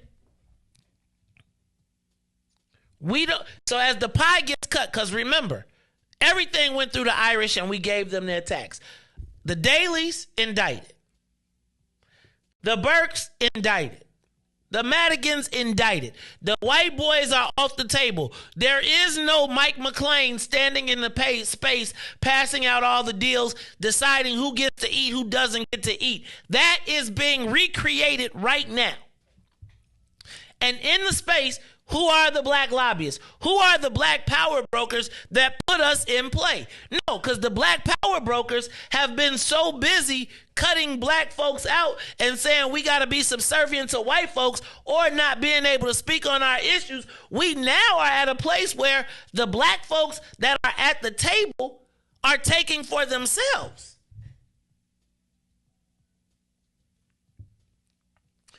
They gonna go to their vacations. And as we sit here right now, no, don't shake your head. Because do y'all understand that with no Burke, no Madigan, no Daly? How do we get here? No Burke, no Madigan, no Daly. Y'all rooted for them to kill us. They didn't kill us. They're gone. And everything that I told you was coming to pass is now coming to pass. So, Riis, if you know that the people that took the biggest slice of the pie every single time are now federally indicted, where does the pie go? Tell me in any of the conversations that you've seen in the state, the pie was getting cut. If you look at cannabis, they cut you out of the pie. If you look at gaming, you got cut out of the pie. And don't let me tell you who cut you out the pie. Because if I tell you who cut you out the pie, then I'll be getting some more letters.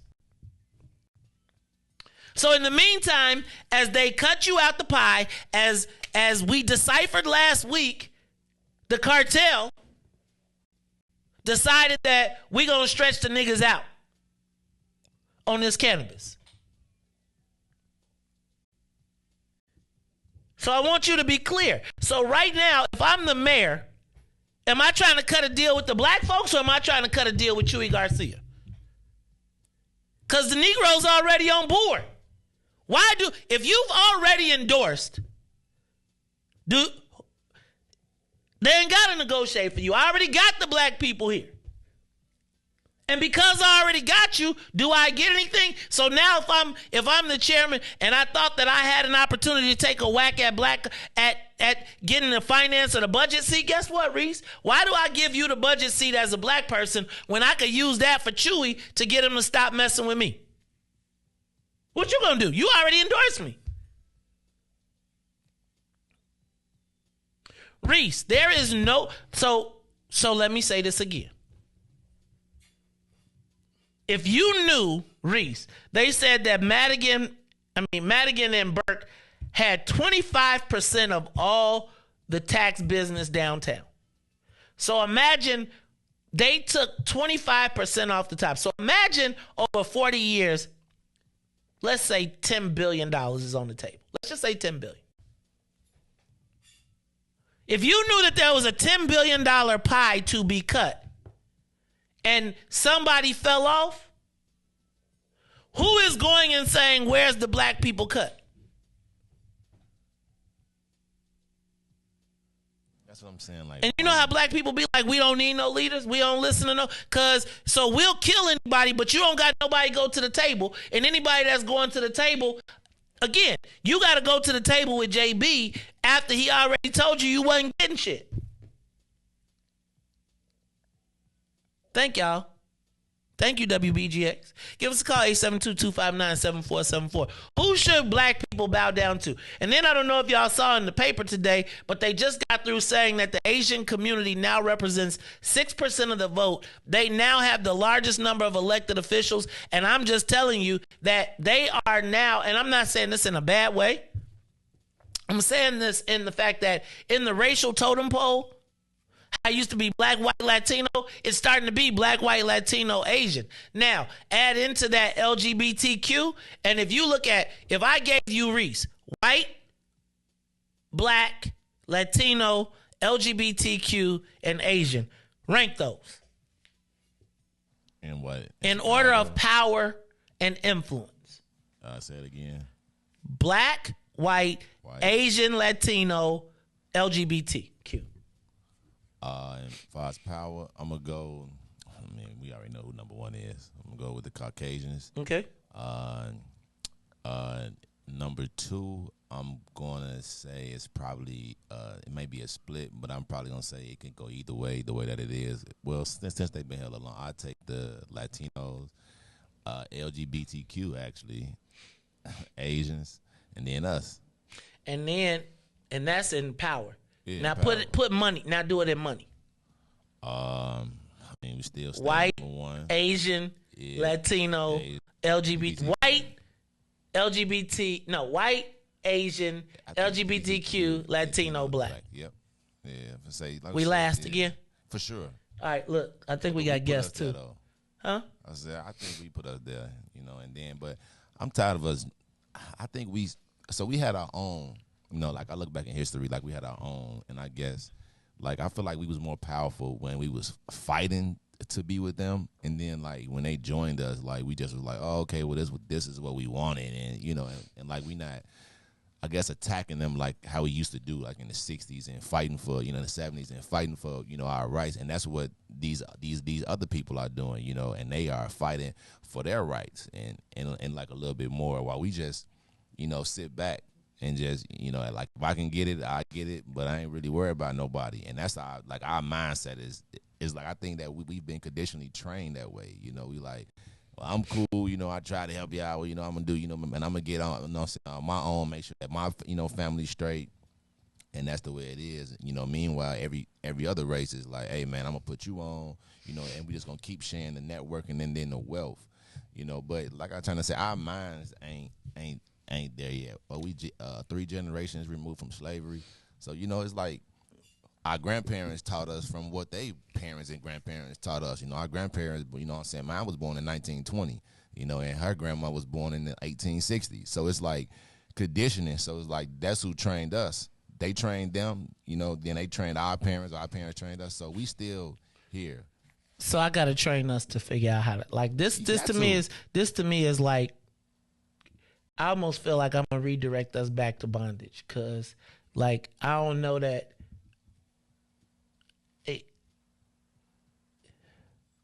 Need my man Jay. Man, Jay, call in and tell us who we are, Jay. Call in. We already know who we are, right? No. Don't call us, because calling us and telling us who we are, like I've been telling y'all who we are forever. I don't need to hear it no more. Right, Riis? I be like, we black kings. We black this. We black that. We be on some black bull. Talk about some kings and queens and all of that. And, like, for real. Like, Riis, it is frustrating. Like, this is, like, when I did this page right now, I'm so glad we got a guest coming. Is he here? I don't know if he's ringing the bell. Tennille, let us know if he's ringing the bell, but I'm glad we got a guest coming. Because when I did this math right here, it added up to black people need to pick who we gonna work for. And like, we should just demand a fair wage. We should not be trying to get, I don't know that we have, like, who do we go up under? Nobody. Who go? So see, but that's the problem, Riis. So while you telling us nobody, JB negotiating for his people. His cartels are straight. Cannabis and gaming. Chewy is negotiating for his people. We keep talking to nobody, and so because black people don't want to be up under nobody because that nigga ain't better than me, I'm smarter than him, right? So I'm just telling you, it's crazy to me because there are people listening to this show who will be like, Maze is a hater, and I just want the best for all of us. Like, we call everybody brothers and sisters. Huh? We are the brothers. We always want to be brothers and sisters with everybody, and we hug them up and make them feel good about being in our space, and they be doing you. Like, fam, do y'all understand when these people come to your neighborhood and take all the pictures with you? It's like going to the safari. It's like going to the zoo. It's like, look, I can go. It's like going to the safari and getting out the Jeep. Look, like, do your allies invite you to their neighborhoods, and do their neighborhoods look the same as yours? My good friend, did you vote for me like a good friend? Did you vote? I just think we should go to the Latino community and ask them, can we pick up this brown and black coalition and let them take the lead? No, honestly.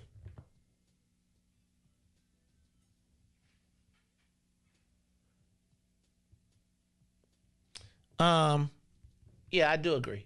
Like, I feel like we want to put on it's funny. We want to put on a suit and tie and be like, we here, and we get to show up with the white guy.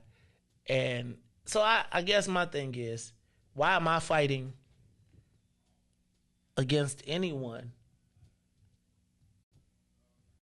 for what we aren't willing to do for ourselves? Like, I guess, guys, like, no, really. And the thing is, everybody acts like it's all sweet. Like, it's all good.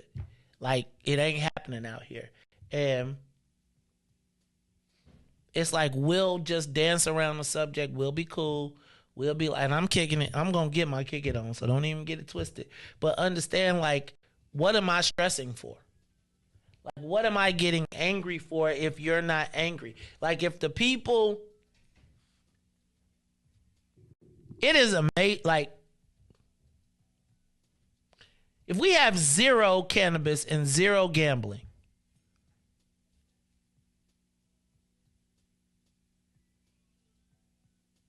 and people are working and making money around us, and we can always justify why not.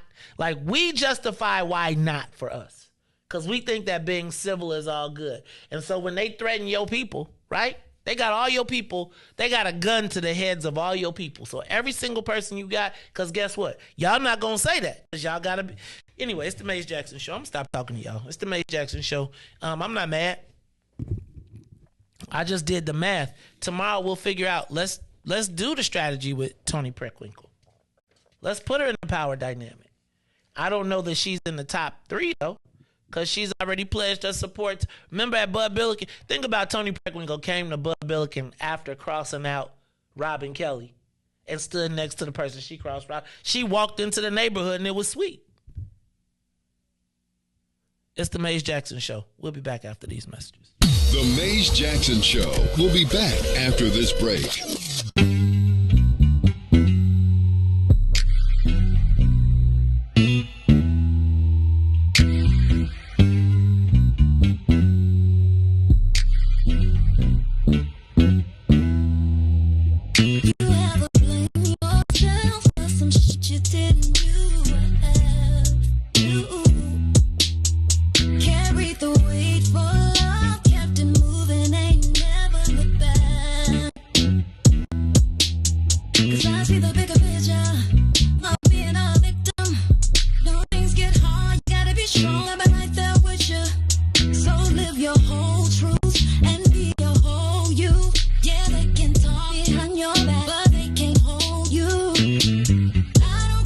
Drama, all my feelings in a bottle. Take a shot with drama, just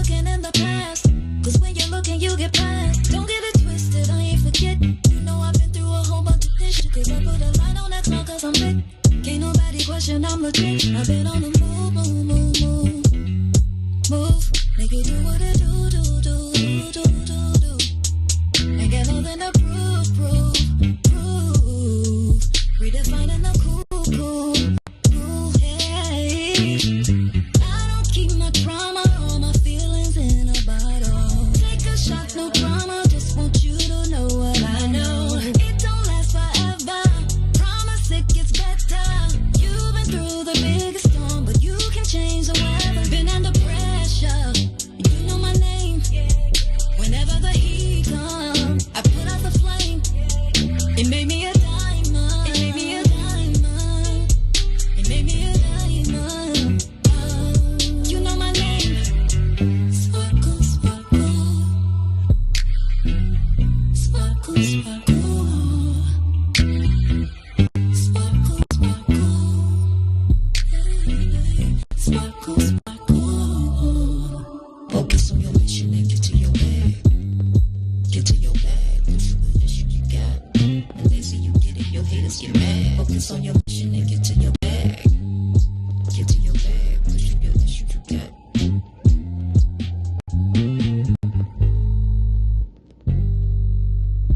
Back to the Maze Jackson Show.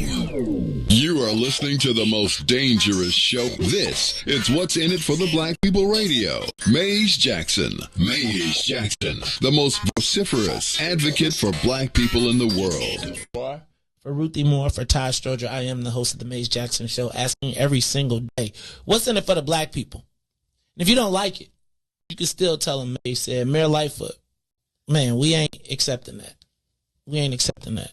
Let's go. Yeah.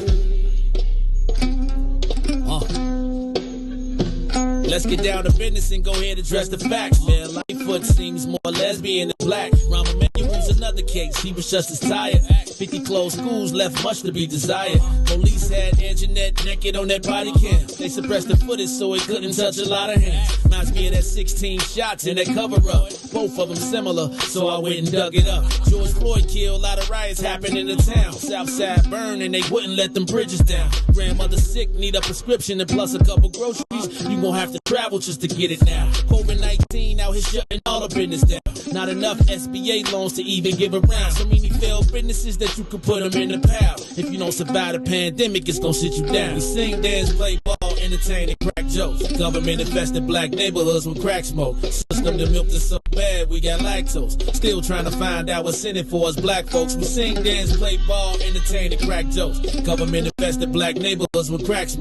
System that milked us so bad we got lactose. Still trying to find out what's in it for us black folks. Shout out to Willie Wilson, hope one day you get to send it. We need some different players in the game to handle business. Too many shady characters like Madigan and Blago. But when you really break it down, it's typical Chicago. City full of gangsters, it's what the land was built on. Same streets where hood legends DNA get spilled on. Carjackers out here lurking, trying to get they steal on. Looking for a block to put them Hellcat wheels on.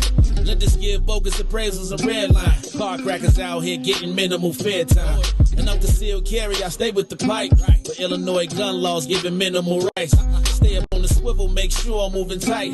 Check all of my mirrors when I pull up to the light. Pick my homie up from out of town, man, he caught a flight. He was hella nervous, told him, shorty, this is a way of life. We sing, dance, play ball, entertain, and crack jokes. Government infested black neighborhoods with crack smoke. System that milked us so bad we got lactose. Still trying to find out what's in it for us black folks. We sing, dance, play ball, entertain, and crack jokes. Government infested black neighborhoods with crack smoke. System that milked us so bad we got lactose. Still trying to find out what's in it for us black folks.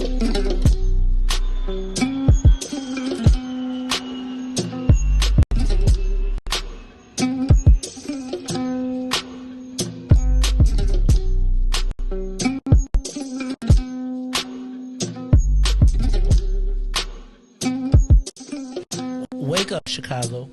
Wake up, world. This is the Maze Jackson Show. I'm through with all that hollering. I've been hollering at y'all for 4, 5, 6, 7 years. Saying, wake up. I done played the song. I used to play Teddy Pendergrass. I got blocked for y'all.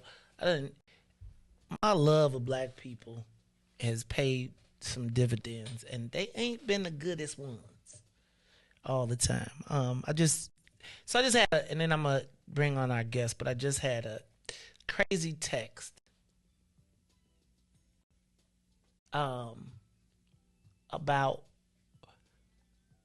I just had a crazy text. I'm gonna read this text.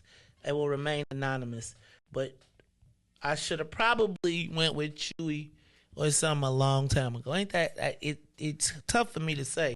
But here's the deal.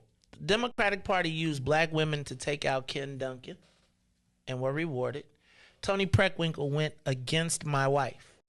Against your wife, bro. It's dead.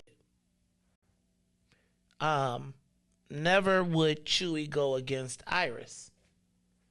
And it's kind of funny because we have been trained to kill our own future.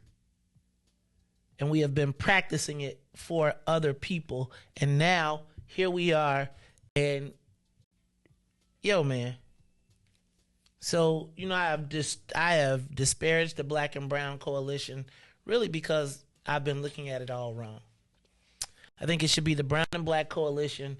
We as black folks should revel in the times that we had, but recognize that realistically, we trained a bunch of kamikaze people who turned against us instead of the enemy. And I just don't know the way forward, which is why I'm glad that we have our next guest. And the title of the book, I'm gonna pose this social media question of the day to you in context of the book because I'm excited. Now I'm a little upset I didn't get a copy. And then you came up in here, you ain't bring one? I would have bought it. But you ain't bring me no book so I could talk smack. That's okay. I'm just giving you a hard time. Here today in the studio with us, let me make sure I got it right. Pemon Rami, yes. Pemon Rami. He is the author of When Blackness Was Golden. I said this morning we had 10 right now. I think that right now in Chicago on the racial totem pole, we are right now in the process of cementing ourselves at the bottom. I would say that white folks are at the top. I would say power-wise, the Latinos have ascended. The Asians are moving in, the LGBTQ community, and then I would say 5 is black. I think, and when you talk about money, it would be white, LGBTQ, Asian, Latino, black. And that's a far cry from when black people came here as the land of, like I think of them thinking of it as Canaan in the Bible, the promised land, a place where they could escape from some of the ills of the South. And here we are. I think we reached a crescendo at Harold Washington. And I got to say, we've been on a downward spiral since then. Today's social media question of the day, and I'm going to ask you to frame this conversation in this context. What is the best thing that black people have going in Illinois today? And I want to frame that in perspective of your book, When Blackness Was Golden. Ladies and gentlemen, welcome to the Maze Jackson Show. Pemon Rami. He is the author of When Blackness Was Golden. He is an author. Man, you got a whole bunch. You was an author. You was a the producer, director. What else? You've been traveling the world. Talk to me, brother. Welcome to the Maze Jackson Show. And talk to me about When Blackness Was Golden. Well, first of all, thank you for having me, Maze. It's always wonderful to be part of your, not only your world, but your voice and the concepts that you push.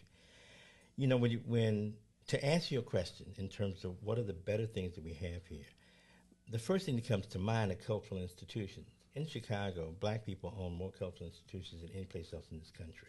Really?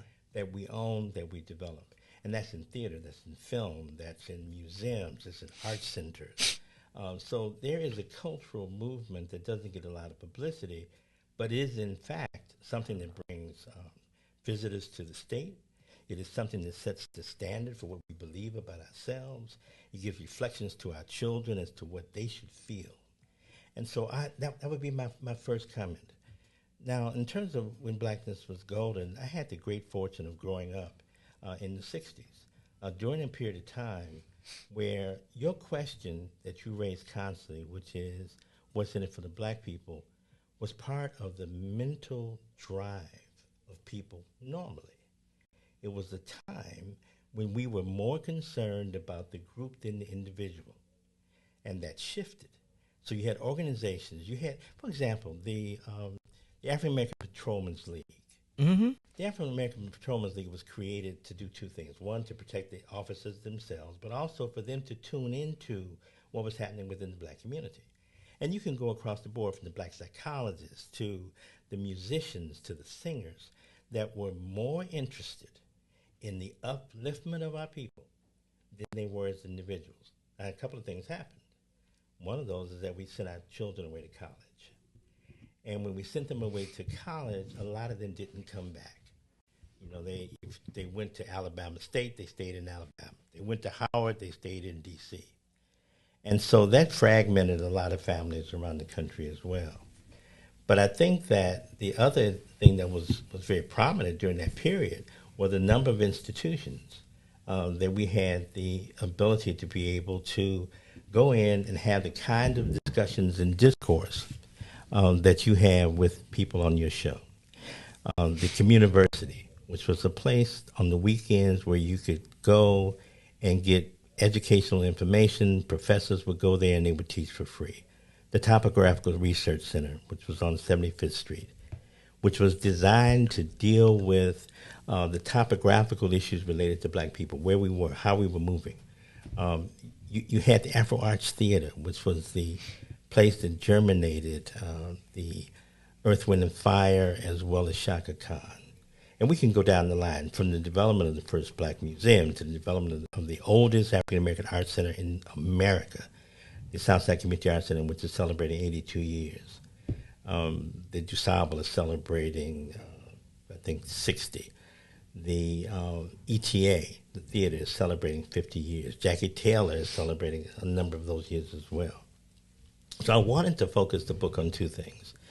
One was I wanted people to realize the contributions that people had made. So the book is not only about me, but it's about the development of the black student movement. It's about the development of the black film movement, the black theater movement, and the institutions that were put in place to ensure that black people were focused on our upliftment as a people. So where did that focus go? I know you said that people didn't come back. Let me give you a true confession. I've never been to the Southside Art Center, right? How did that get lost in the mix? Or am I incorrect that it did get lost in the mix?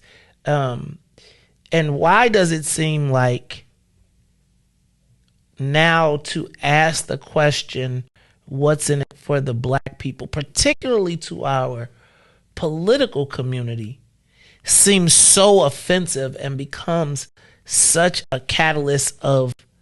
I always thought that question would be a unifying question. And it seems to be a opportunity to attack as compared to reflect or look and say, damn, I always think about, and I tell this story, I'm driving into the city and I'm in Bolingbrook and I'm not really connected to my blackness. I'm not. But for whatever reason, when we cross by those sewers, or we cross the threshold of the sanitary district, those drums from Lou Palmer would start playing. And I would hear those, and that was my connection to my blackness, that kind of it was a little seed down in me that even when I go back to Bolingbrook, I'd be like that. Enough to make a nigga term, right? Yeah. Where did that go? And am I missing it? I think two things happened. One, black people began to look at what do we really need to do to fight. We lost. Gotta lean in a little bit. We lost the Black Prince in Malcolm, and he was killed based on what he represented. And then we lost King. And so a young guy that's running for office, and I won't mention his name, but he asked me the other day, so what are we supposed to fight with? And how are we supposed to fight? When we try nonviolence, we get killed. When we try being violent, we get killed. What do we do? So there are two things that I think that we have to take into consideration. One of those is that it came a time when black people wanted to be accepted more than they wanted to be successful. And you see that reflected every time we celebrate somebody being the first.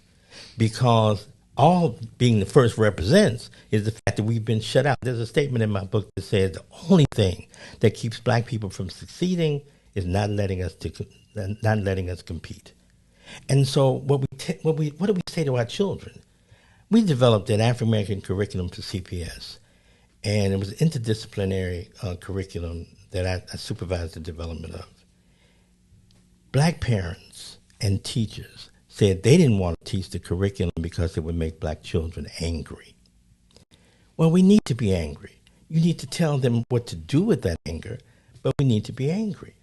The other thing is that we give too much misinformation, and we stop short of what we need to be pushing people to do, which is what I appreciate about you, actually. When we talk about voting, for example, we talk about the fact that black people died for the right to vote. That is crazy. You know, black people died for the right to vote. We died for freedom. Voting was one of the things that we thought we could use. But black folks were fighting for freedom. We have been fighting for that since we were snatched out of Africa, and we continue to do it. But the difference now is that we have been trained to believe that it is more important for us to be patted on our head than to have a striving community of our own.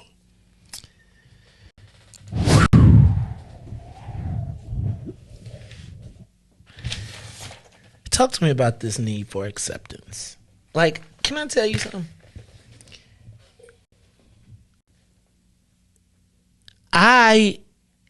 Every successful black man that I know has told me to be quiet. To don't offend them white folks if you want to make it.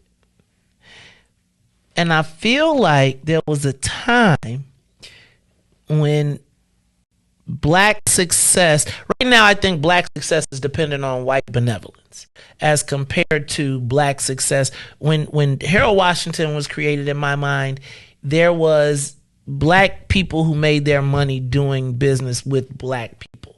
So they could unabashedly represent the black self-interest.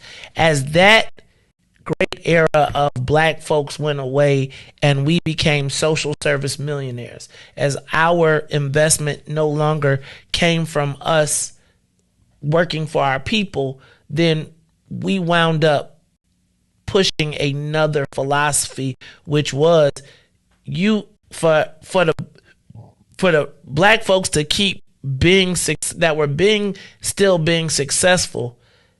It was to encourage black folks to not press the envelope.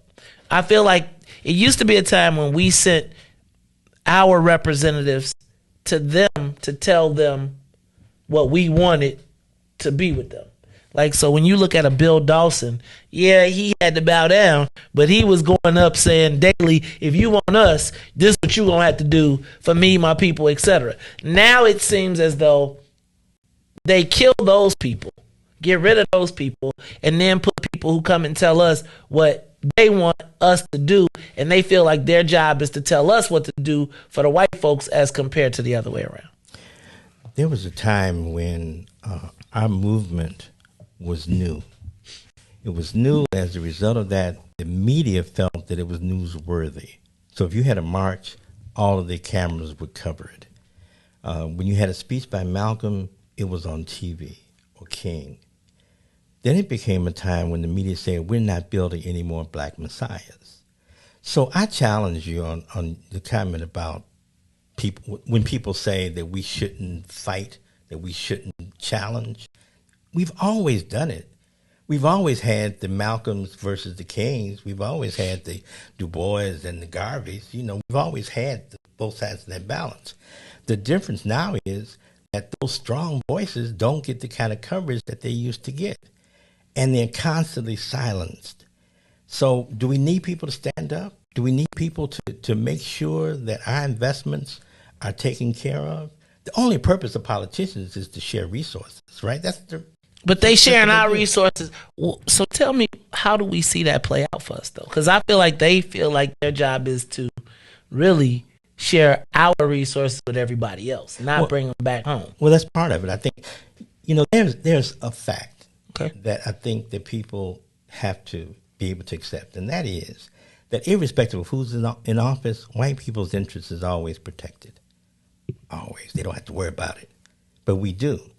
So instead of just telling people to vote, we have to tell them you have to put pressure on those people that you have put into office. The aldermen have to be under pressure. The committeemen, well, it used to be the committeemen, the state reps, they need to be under the pressure to realize that you can't even show your face in your community unless you're doing something that not only is based on what you said in terms of your political discourse, but also some meaningful things that are coming into our community. And we have to be able to stand with that. Have we lost a lot of people? Yes. But we have always had small voices. You know, it's always started with one that then germinated and then developed into a lot of other people. So I feel hopeful because our involvement in looking at young people and what they're doing means that we haven't completely lost, but we're on that downward spiral. And what you've talked about today in terms of us providing the impetus for building leadership, for building community, for redefining what is it the black community means. I did a lecture not too long ago in a white group, and I said to them, that you know that black people have never burned up their communities? And they said, what do you mean? We all riot. I said, we didn't burn up Peel Hill. We didn't burn up Baldwin Hills. We didn't burn up Chatham. We burnt up those places where we were contained, in communities where we didn't control, that were putting all this pressure. They were tenements. They were places where we did not feel that we were connected. And so as a result, we struck out against it. And we have to continue to look forward to controlling the minds of our children. You know, there's an African saying that, how are the children doing? Because if you look at the children, at how they're doing, you know what is the state of the people. So that goes to my point that we made earlier today. I said the best thing that Black Chicago has going for, or Black Illinois has going for it right now, and I'm sure you'll challenge me on this, and I want you to because nobody else really did, was drill music. And then when you say, how are the kids? And then you take a look at the drill, and you, like, I'm not playing with you. I was sitting in a barbershop in Houston getting my hair cut. And when they found out I was from Chicago, all they wanted to talk about was Chief Keef, King Von, Dirk, all of those people. And the path out of our community no longer is woven through seeing John H. Johnson or John Singer Stack or any of those Al Johnson Cadillacs or any of those people. The path out now is seen through murder, death, kill, and through this music form that is now overtaken sports, has now overtaken. And so when you say, how are the kids doing? Let me ask you, brother, how are the kids doing? They're in a pretty bad state. Some of them. Because I hate to generalize, because some of our children are doing very, very well. But when you talk about drill, I was in the rainforest in Trinidad, way up in a place called Repo. And they would listen to drill music. There was a young girl walking down the street with what they call the wife beater on and some sagging pants. I'm going, so this is the new colonialism, but it's being done through culture. So we spread this garbage. And the reality is that it is the industry that allows that to be pushed through. You can say that our major concern is drill music. But there are a lot of positive artists that get no play because someone has told them and told us that we don't want to hear that. We have been sold the garbage and we begin to believe the garbage that is sold to us. So I got to be honest with you. I'm moving towards pessimism. Like, I really try to be hopeful and I try to be positive. And I think so much of my perspective, though, and I'll be honest, is jaundiced because I am a political guy, right? And that is, like, that's where I reside. And I feel like because I know politics affects us from the womb to the tomb, I know that if 1 in 4 black kids goes to an underperforming school and is undereducated, and that is a value assessment, when I look at the fact that we have been cut out of every major economic boom that has come to this state, I gotta tell you, I'm moving towards pessimism, and I don't know how to get out of it. I don't know how to shake the people that I feel like are participating in this. And it's like, but you know what? If you feel that way, how do you think Frederick Douglass felt during that period of time? Well, he went and got him a white wife. He got him a white wife, but he was on the front line dealing with the kind of discourse that was necessary. You can be pessimistic, but at the same time, you have to understand the impact that you are having. There's going to be a little Mays Jackson in another 10 years that's going to be on the radio, that's going to be fighting with the same level of intensity that you've been fighting because they heard your word. We have to start with the word, and we have to perpetuate the voice. And if we don't do it, then who does it? And so you can be pessimistic, but we need your voice. Let somebody else do the hoorahs. Let somebody else feel good about it. But we need fighters that will stand up and continue to say, we are not giving up on life. We're not giving up on control. When we talk about Afrofuturism, we have to be able to see ourselves independent of white thought. And I know that is hard. Man, how you do that? That is, so let me back up, because you look, so first of all, can I do this? Yes. Firstly, thank you for coming.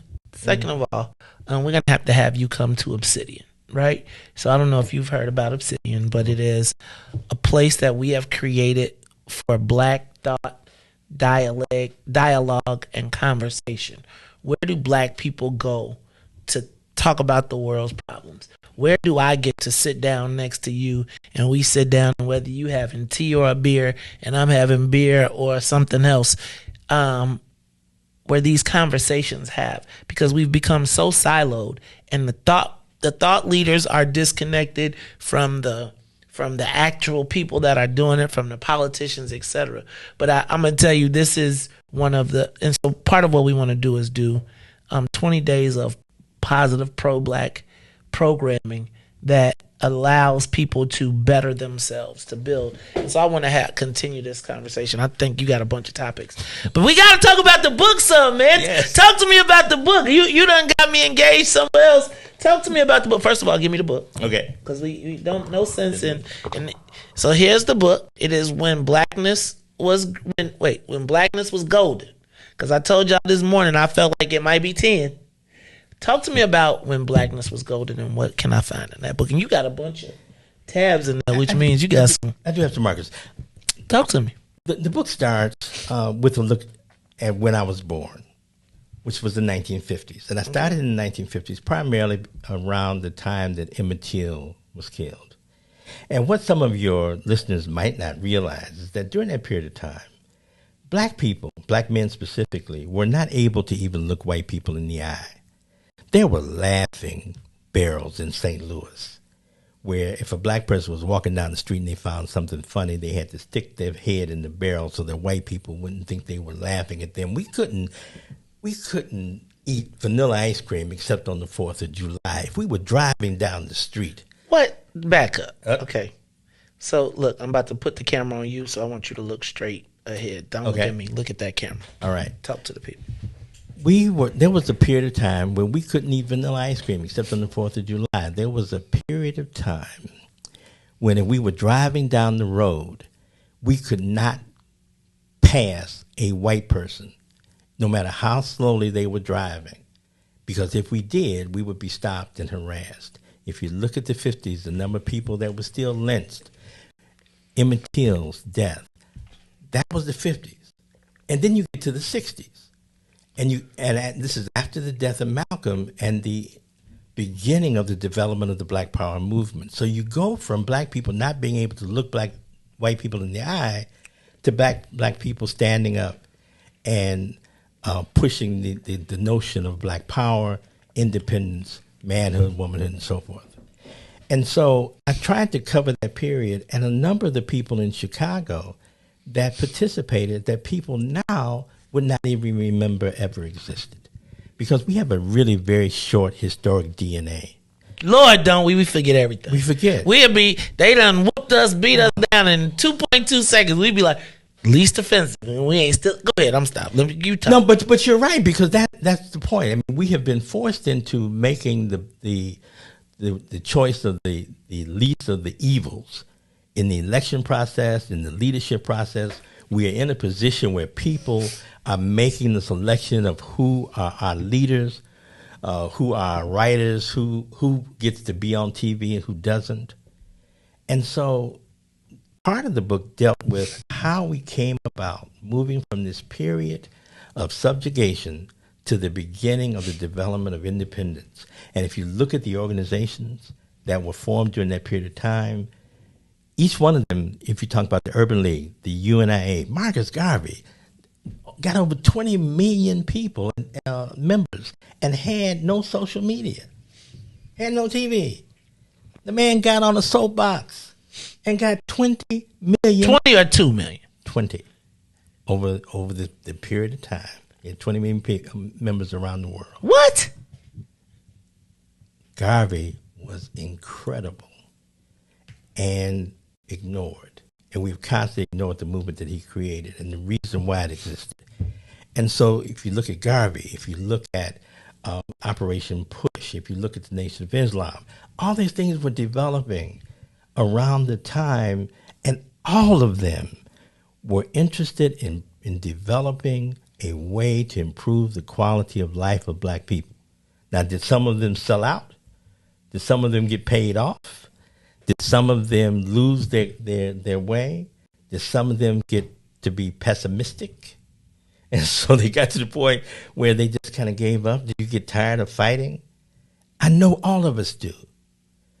But there is this notion that, okay, I won't mention the name. There's another radio talk show host that does an internet show. So there's a young lady on with him last night, and she said, and she was talking about Elizabeth, and she said she had an issue with them wearing black at the funeral because white is pure, and she would only wear white.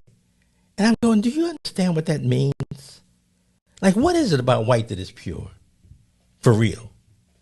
You know, what is it that has allowed us to think that everything black is evil and everything that's white is good? Of course, it's been part of the training. It's been part of the indoctrination. But when we begin to believe it, then there was a study that was done with a black pill and a white pill. The black pill had medicine in it. The white pill was a placebo. The folks that took the white pill got better. The folks that took the black pill didn't, even though it had medicine in it. That is how deep the psychology runs. And these people did a job on us in every area. And so we have so much to fight that you have to sort of pick out your piece and then decide what is it that I can really accomplish. This is what we're going to do. We're going to take a quick break because I'm running out of battery and I don't want to miss this. So I'm going to plug in. Listen, y'all stay tuned. You're going to go quiet. It's going to be mute because I'm putting the battery in. And then we're going to take about 2 minutes and then I'm going to come back with Pemon, Rami. Hey, I'm enjoying this conversation. You see, I usually be talking the most times, but I am taking so much in. this is going to obviously be something that we're going to have to come back because we still ain't talked about the book yet. All right, but this is the Maze Jackson Show. I got Pemon Rami with me. He is an author, playwright, producer, director extraordinaire. We'll talk to him some more when we come back. It is the Maze Jackson. The Maze Jackson Show.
Sorry, now we back. This is the Maze Jackson Show. I'm your host, Maze Jackson. Got my man, DJ Riis the Rule on the ones and twos. And sitting in with me, I always get mad when I book guests for the 8 o'clock hour because I'm like, I got things I want to talk about, and then I get a good guest, and now I don't want to talk about nothing else but what the guests want to talk about.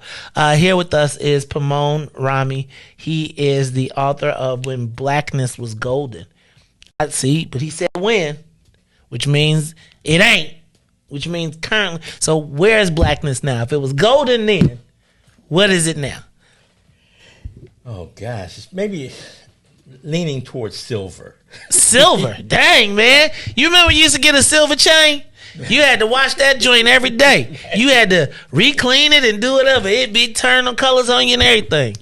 And the reason I say that is because a lot of us... We're still precious, though. We're still precious. And a lot of us as individuals have accomplished a great deal. We have more millionaires now.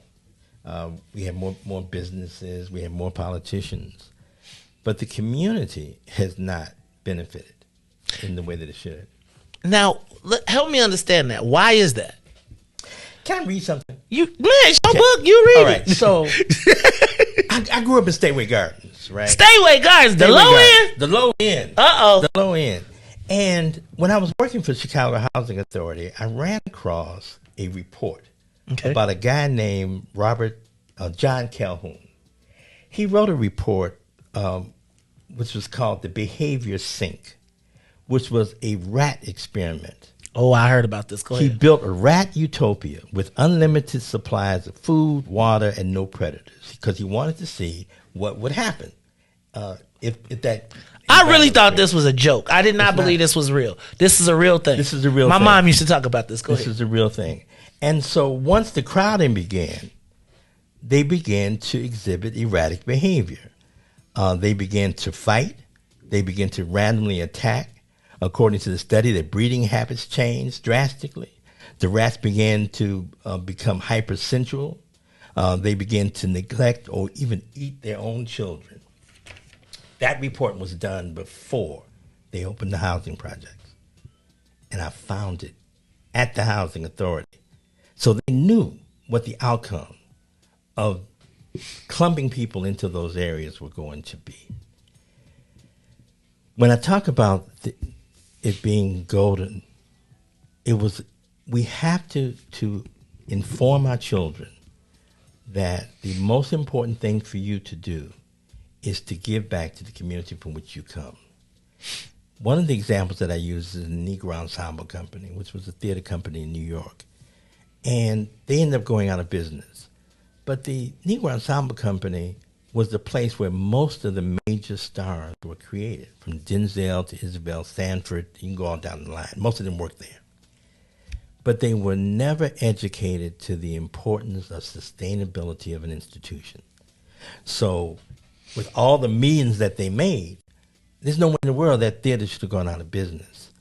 They had an obligation to give back to and to sustain that, and then to bring people in behind them. So what we've done, my wife and I, we've been married for 47 years. Go ahead. We've been working together 52. Go ahead. You did that. You really worked on that one. Oh, yeah, you know. When we came back to Chicago, we decided to focus on giving back to 14 to 19-year-olds as in terms of mentoring. Okay. Because we felt that would be the group that we would have the greatest impact on in terms of allowing them to understand the importance of their own voice, finding their voice, and being able to then challenge the creativity that they have to improve the quality of life. Okay. And so J. Mal Green is running for mayor. J. Mal was part of that group. No Name, Chance the Rapper, Natalie Battles, who's doing some incredible work around the city. We mentored over 800 young people. And every project that we work on, we take a young person with us. So when I produced the film in Lagos with Danny Glover, I took a filmmaker from here, a young fellow from here. He was there with me for 4 months working on that project. If we don't do that, then who does? If we don't take young people that have promise and give them the opportunity to see what they could become. We did a music video for the Department of Education at one point, and the hook was, first you have to see it, then you can be it. Right. And there's a reality to that. That see it, you can believe it is. It's funny to me that you mentioned that, because I always think about every time I hear somebody, they telling me a story about they came from Cabrini Green, right? I'm Cabrini Green and we came, and they talk about, so many of them now talk about the see it, believe it. There was a person there that said you can't be it if you can't see it. And when you look at the disproportionate number of people that have gone some way, touched Cabrini Green and then gone on to be success, it revolves around that. Where do our kids see it now? It's difficult because they're consumed with social media, they're consumed with computers, they're consumed with the images that are constantly pushed. I saw a cover the other day that had, what's her name? Megan Thee Stallion, what's the guy?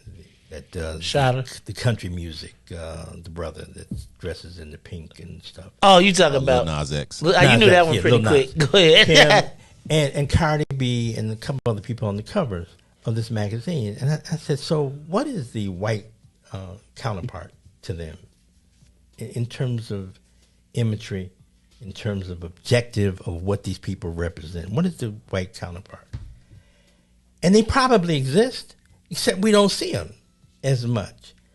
So part of the challenge, I think, is, and part of what happened with us, is that we lost radio. Like if you think about WVON, when VON was active during the 60s, when King was killed, the DJs were able to go out to the community, get into the back of a limousine and try to get people to quiet down. How many people represent that level of respect that could do that today? I understand MC Hammer at one point came here and he was going to stop some violence and jumped out the car and went to dancing, and they ran him out of town. Come on, man. It's Chicago, man.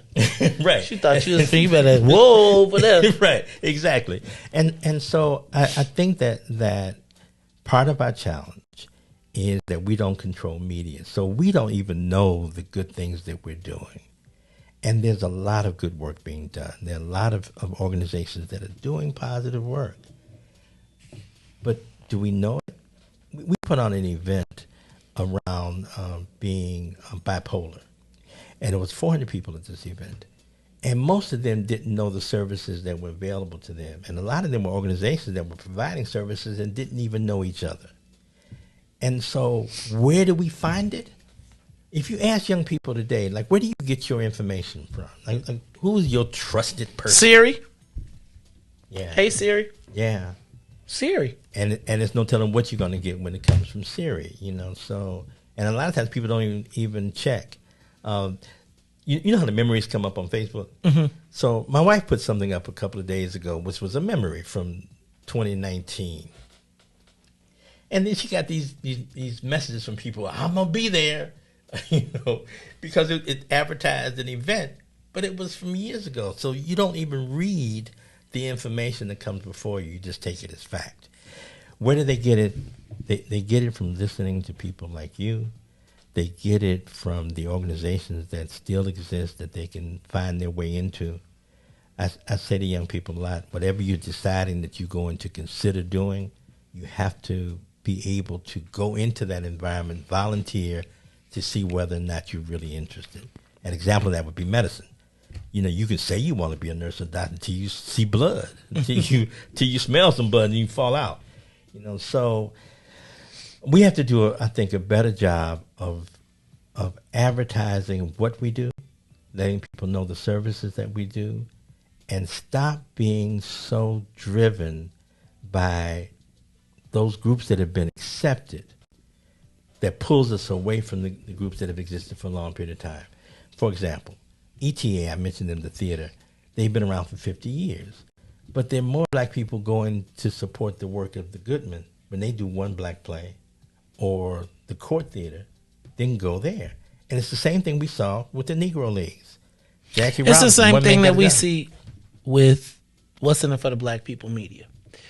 And it's funny that you talk about institutional sustainability. So, and you mentioned, so during the uprisings, black people were under full-on assault by Latinos.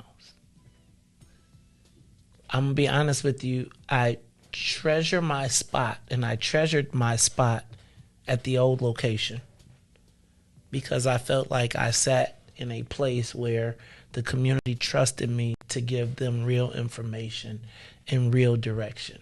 And I will never forget the phone calls of black people who didn't know what to do, calling into our radio station and then getting a call to tell me that we couldn't talk about it anymore, or we couldn't help our people because it was offensive to the mayor. And I'm saying the mayor's a black woman too.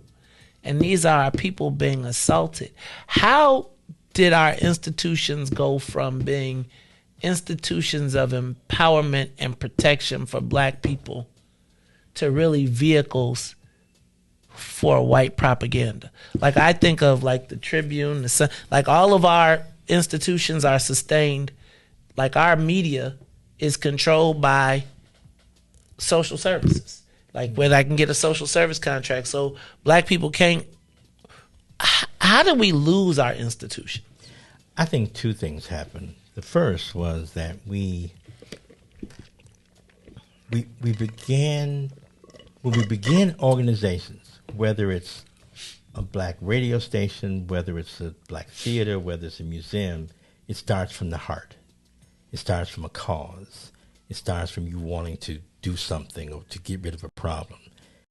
As it moves forward, however, it begins to be run from the head. It becomes about money. It becomes about business and not about the original cause. If you ask most of these organizations if they even have their original mission statement, they probably wouldn't. Because most people don't realize that what you become if you take over something that someone has founded is you are a custodian of the issues that they wanted to resolve in the first place. And if those issues have not been corrected, then you don't need to come in and change it to your organization because it's not yours. It is within the history of the cause that it was created for. But we end up shifting. And then once you get funded, you become under the control of whoever's giving you that money. That's just the reality of it. Or if they cut your funding, you can't go back to doing it for free like you used to before or really cheaply because now you become accustomed to living a certain kind of lifestyle based on the fact that you're being supported by the people that created these problems for you in the first place. We're still in an environment where people are running around talking about the Queen like the monarchy didn't do all the dastardly things that they've done around the world.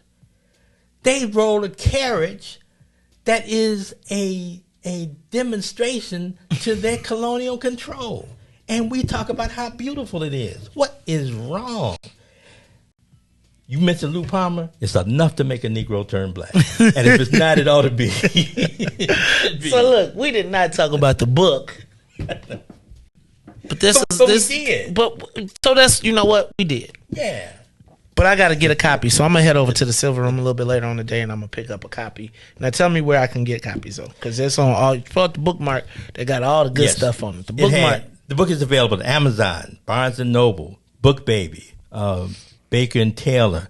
It's at the Silver Room, as Mays mentioned. It's also at the Underground Bookstore. It's available in all the libraries. You can, if you got a library card, you can go pick it up there. And coming up next week, we will be doing a signing at the Woodson Library on the 24th. There's going to be a book fair there. There's a bunch of black writers and authors that are going to be there, and hopefully you can come out. And we were intentional with how we wrote the book out because we wanted to make sure that we hit those places that were important to black people first. We're going to be downtown too, but we hit Woodson and Hall Branch and so forth. We need you to get that to Obsidian too. We're gonna have to have you. Those are exactly the type of events we want to have for our members to give them the opportunity. We want a place where you can be immersed in your blackness. You can ask questions in a safe space, and we can solve some of the world's problems. I think that is so important, Mays. I'm glad that you're doing it because we have to have places where we can just close the door and have an honest discussion, and where you're not playing to the cameras, you're not doing any of that kind of stuff.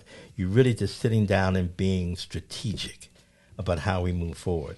My wife and I used to go to events, and we would sit on two different sides of the room because people wouldn't know that we were married. Okay. And we would create, the way that we wanted the meeting to flow because we were intentional about being secretive about our alliance because we wanted things to be done. And black people have to do that. So that's why that's why I'm gonna have to take y'all off weekly, man. Cause I be having diarrhea of the brain on the radio, and they'd be like, I knew it. Let's cut them off. Look, let me tell y'all what. Pemon, Rami, I am super honored that you stopped by today. We're going to have to continue these conversations. Celine, now see, this is what happens when you don't be coming around. It be other philosophers. It be other people. We learn as other smart black people from our elder community. No, I'm just playing. Let me tell y'all. I often talk smack about the Harold Washington legacy, and I think it is offensive to some of our elders. And I don't really want to ever challenge that legacy or that history because that was a great moment in time. The problem is the win for me. And I love the title of the book, but the problem is the win. See, we wax poetic about our past, not necessarily in anticipation of our future. And I want for my children and my grandchildren, I want optimism for them. I don't want to say, I feel like sometimes when we talk about Harold Washington, I feel like we are like the high school football stars that was all conference, all area, and then broke their leg in college. And so all we hear is football stories of when you was in college. Harold Washington was a legacy, in my mind, unfulfilled. He was the embodiment, the physical embodiment of all of our hopes and dreams in Chicago. I'm going to tell you the way that he was unceremoniously left this world with us questioning is also symbolic as to where we are because we've been wandering around in the wilderness since then. This book, When Blackness Was Golden, in some ways reinforces everything that I've been talking about. But I'm going to tell you, you've given me some inspiration today, too. Because I'm going to tell you, I feel like I'm looking around at the calculations right now. I usually do these sheets, right? Mm-hmm. And like this is all English, but it usually adds up to math at the bottom. Is that your writing? Yes. This is all English, and then it adds up to math at the bottom. Are you making fun of my writing? No, it's incredible. They be dogging me. They say I'm terrible. I think I write excellent. No, you do. I got used to it right now. Yeah. I think I have excellent penmanship. You do, right? I do this every morning. So, but all these English words equal a math equation, which means that it's subtraction for black people right here. Mm. And so all I'm saying is today you gave me some inspiration because I left out of today with the math and it wasn't looking that good for us. Pemon, I'm going to go by the book, but we got to have you and we got to help connect us with some of these other authors and get them over to Obsidian. We want you to come do a lecture and come on over to Obsidian and inspire some of our people and start thinking about it. But I want to tell you, thank you for coming. If you got anything you want to say to the people before you go, we got about 6 bars left. So look at that camera, that one right there. Okay. Tell them about your book, tell them your name, tell them where they can catch up with you, tell them how they can find out. Pemon Rami. You can catch me on all social media. I just want to say thank you to Maze for having me. It is so important that we have media outlets that provide us with a voice and communication. So make sure that you click, you like, you do whatever you need to do, because without these voices, talk about a wilderness, we will have no way to know what is truth, what we need to do, and our children will not be motivated to become the kind of leaders that they need to be. So I just want to thank you again for having me. The book is available almost everywhere, and I just want to make sure that people that read the book, and especially with your young people, they realize that there's something to be done for every age group, whether you're a teenager or an adult. You have a way to give and a way to serve. Thank you very much. Hey, y'all, this is the Maze Jackson Show.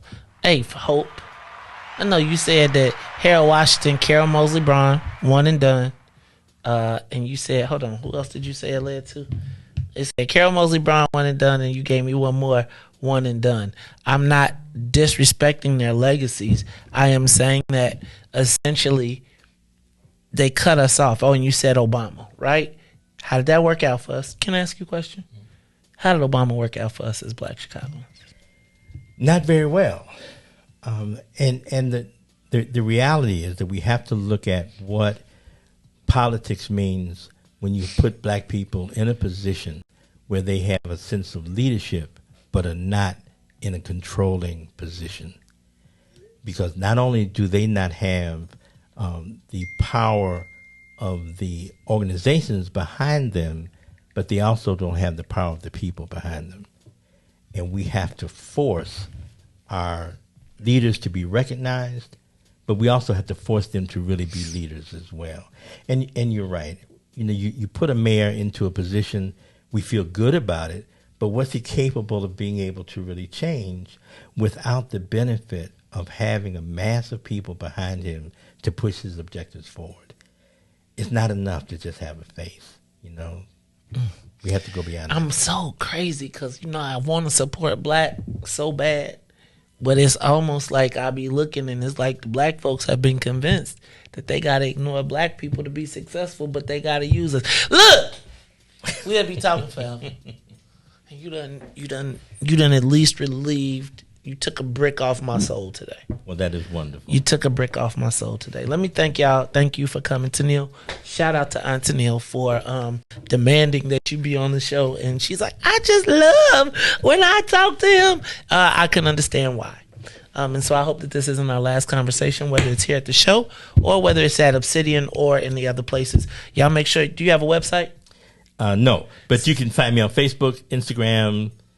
Okay, YouTube. we all over it because we want to check you out. Look, y'all, this is the Maze Jackson Show. So for Maze, Riis, and Ruthie, Pemon, Rami, I am the host of the Maze Jackson Show, where every single day we ask the question, what's in it for the black people? And if you don't like it, you can still tell them.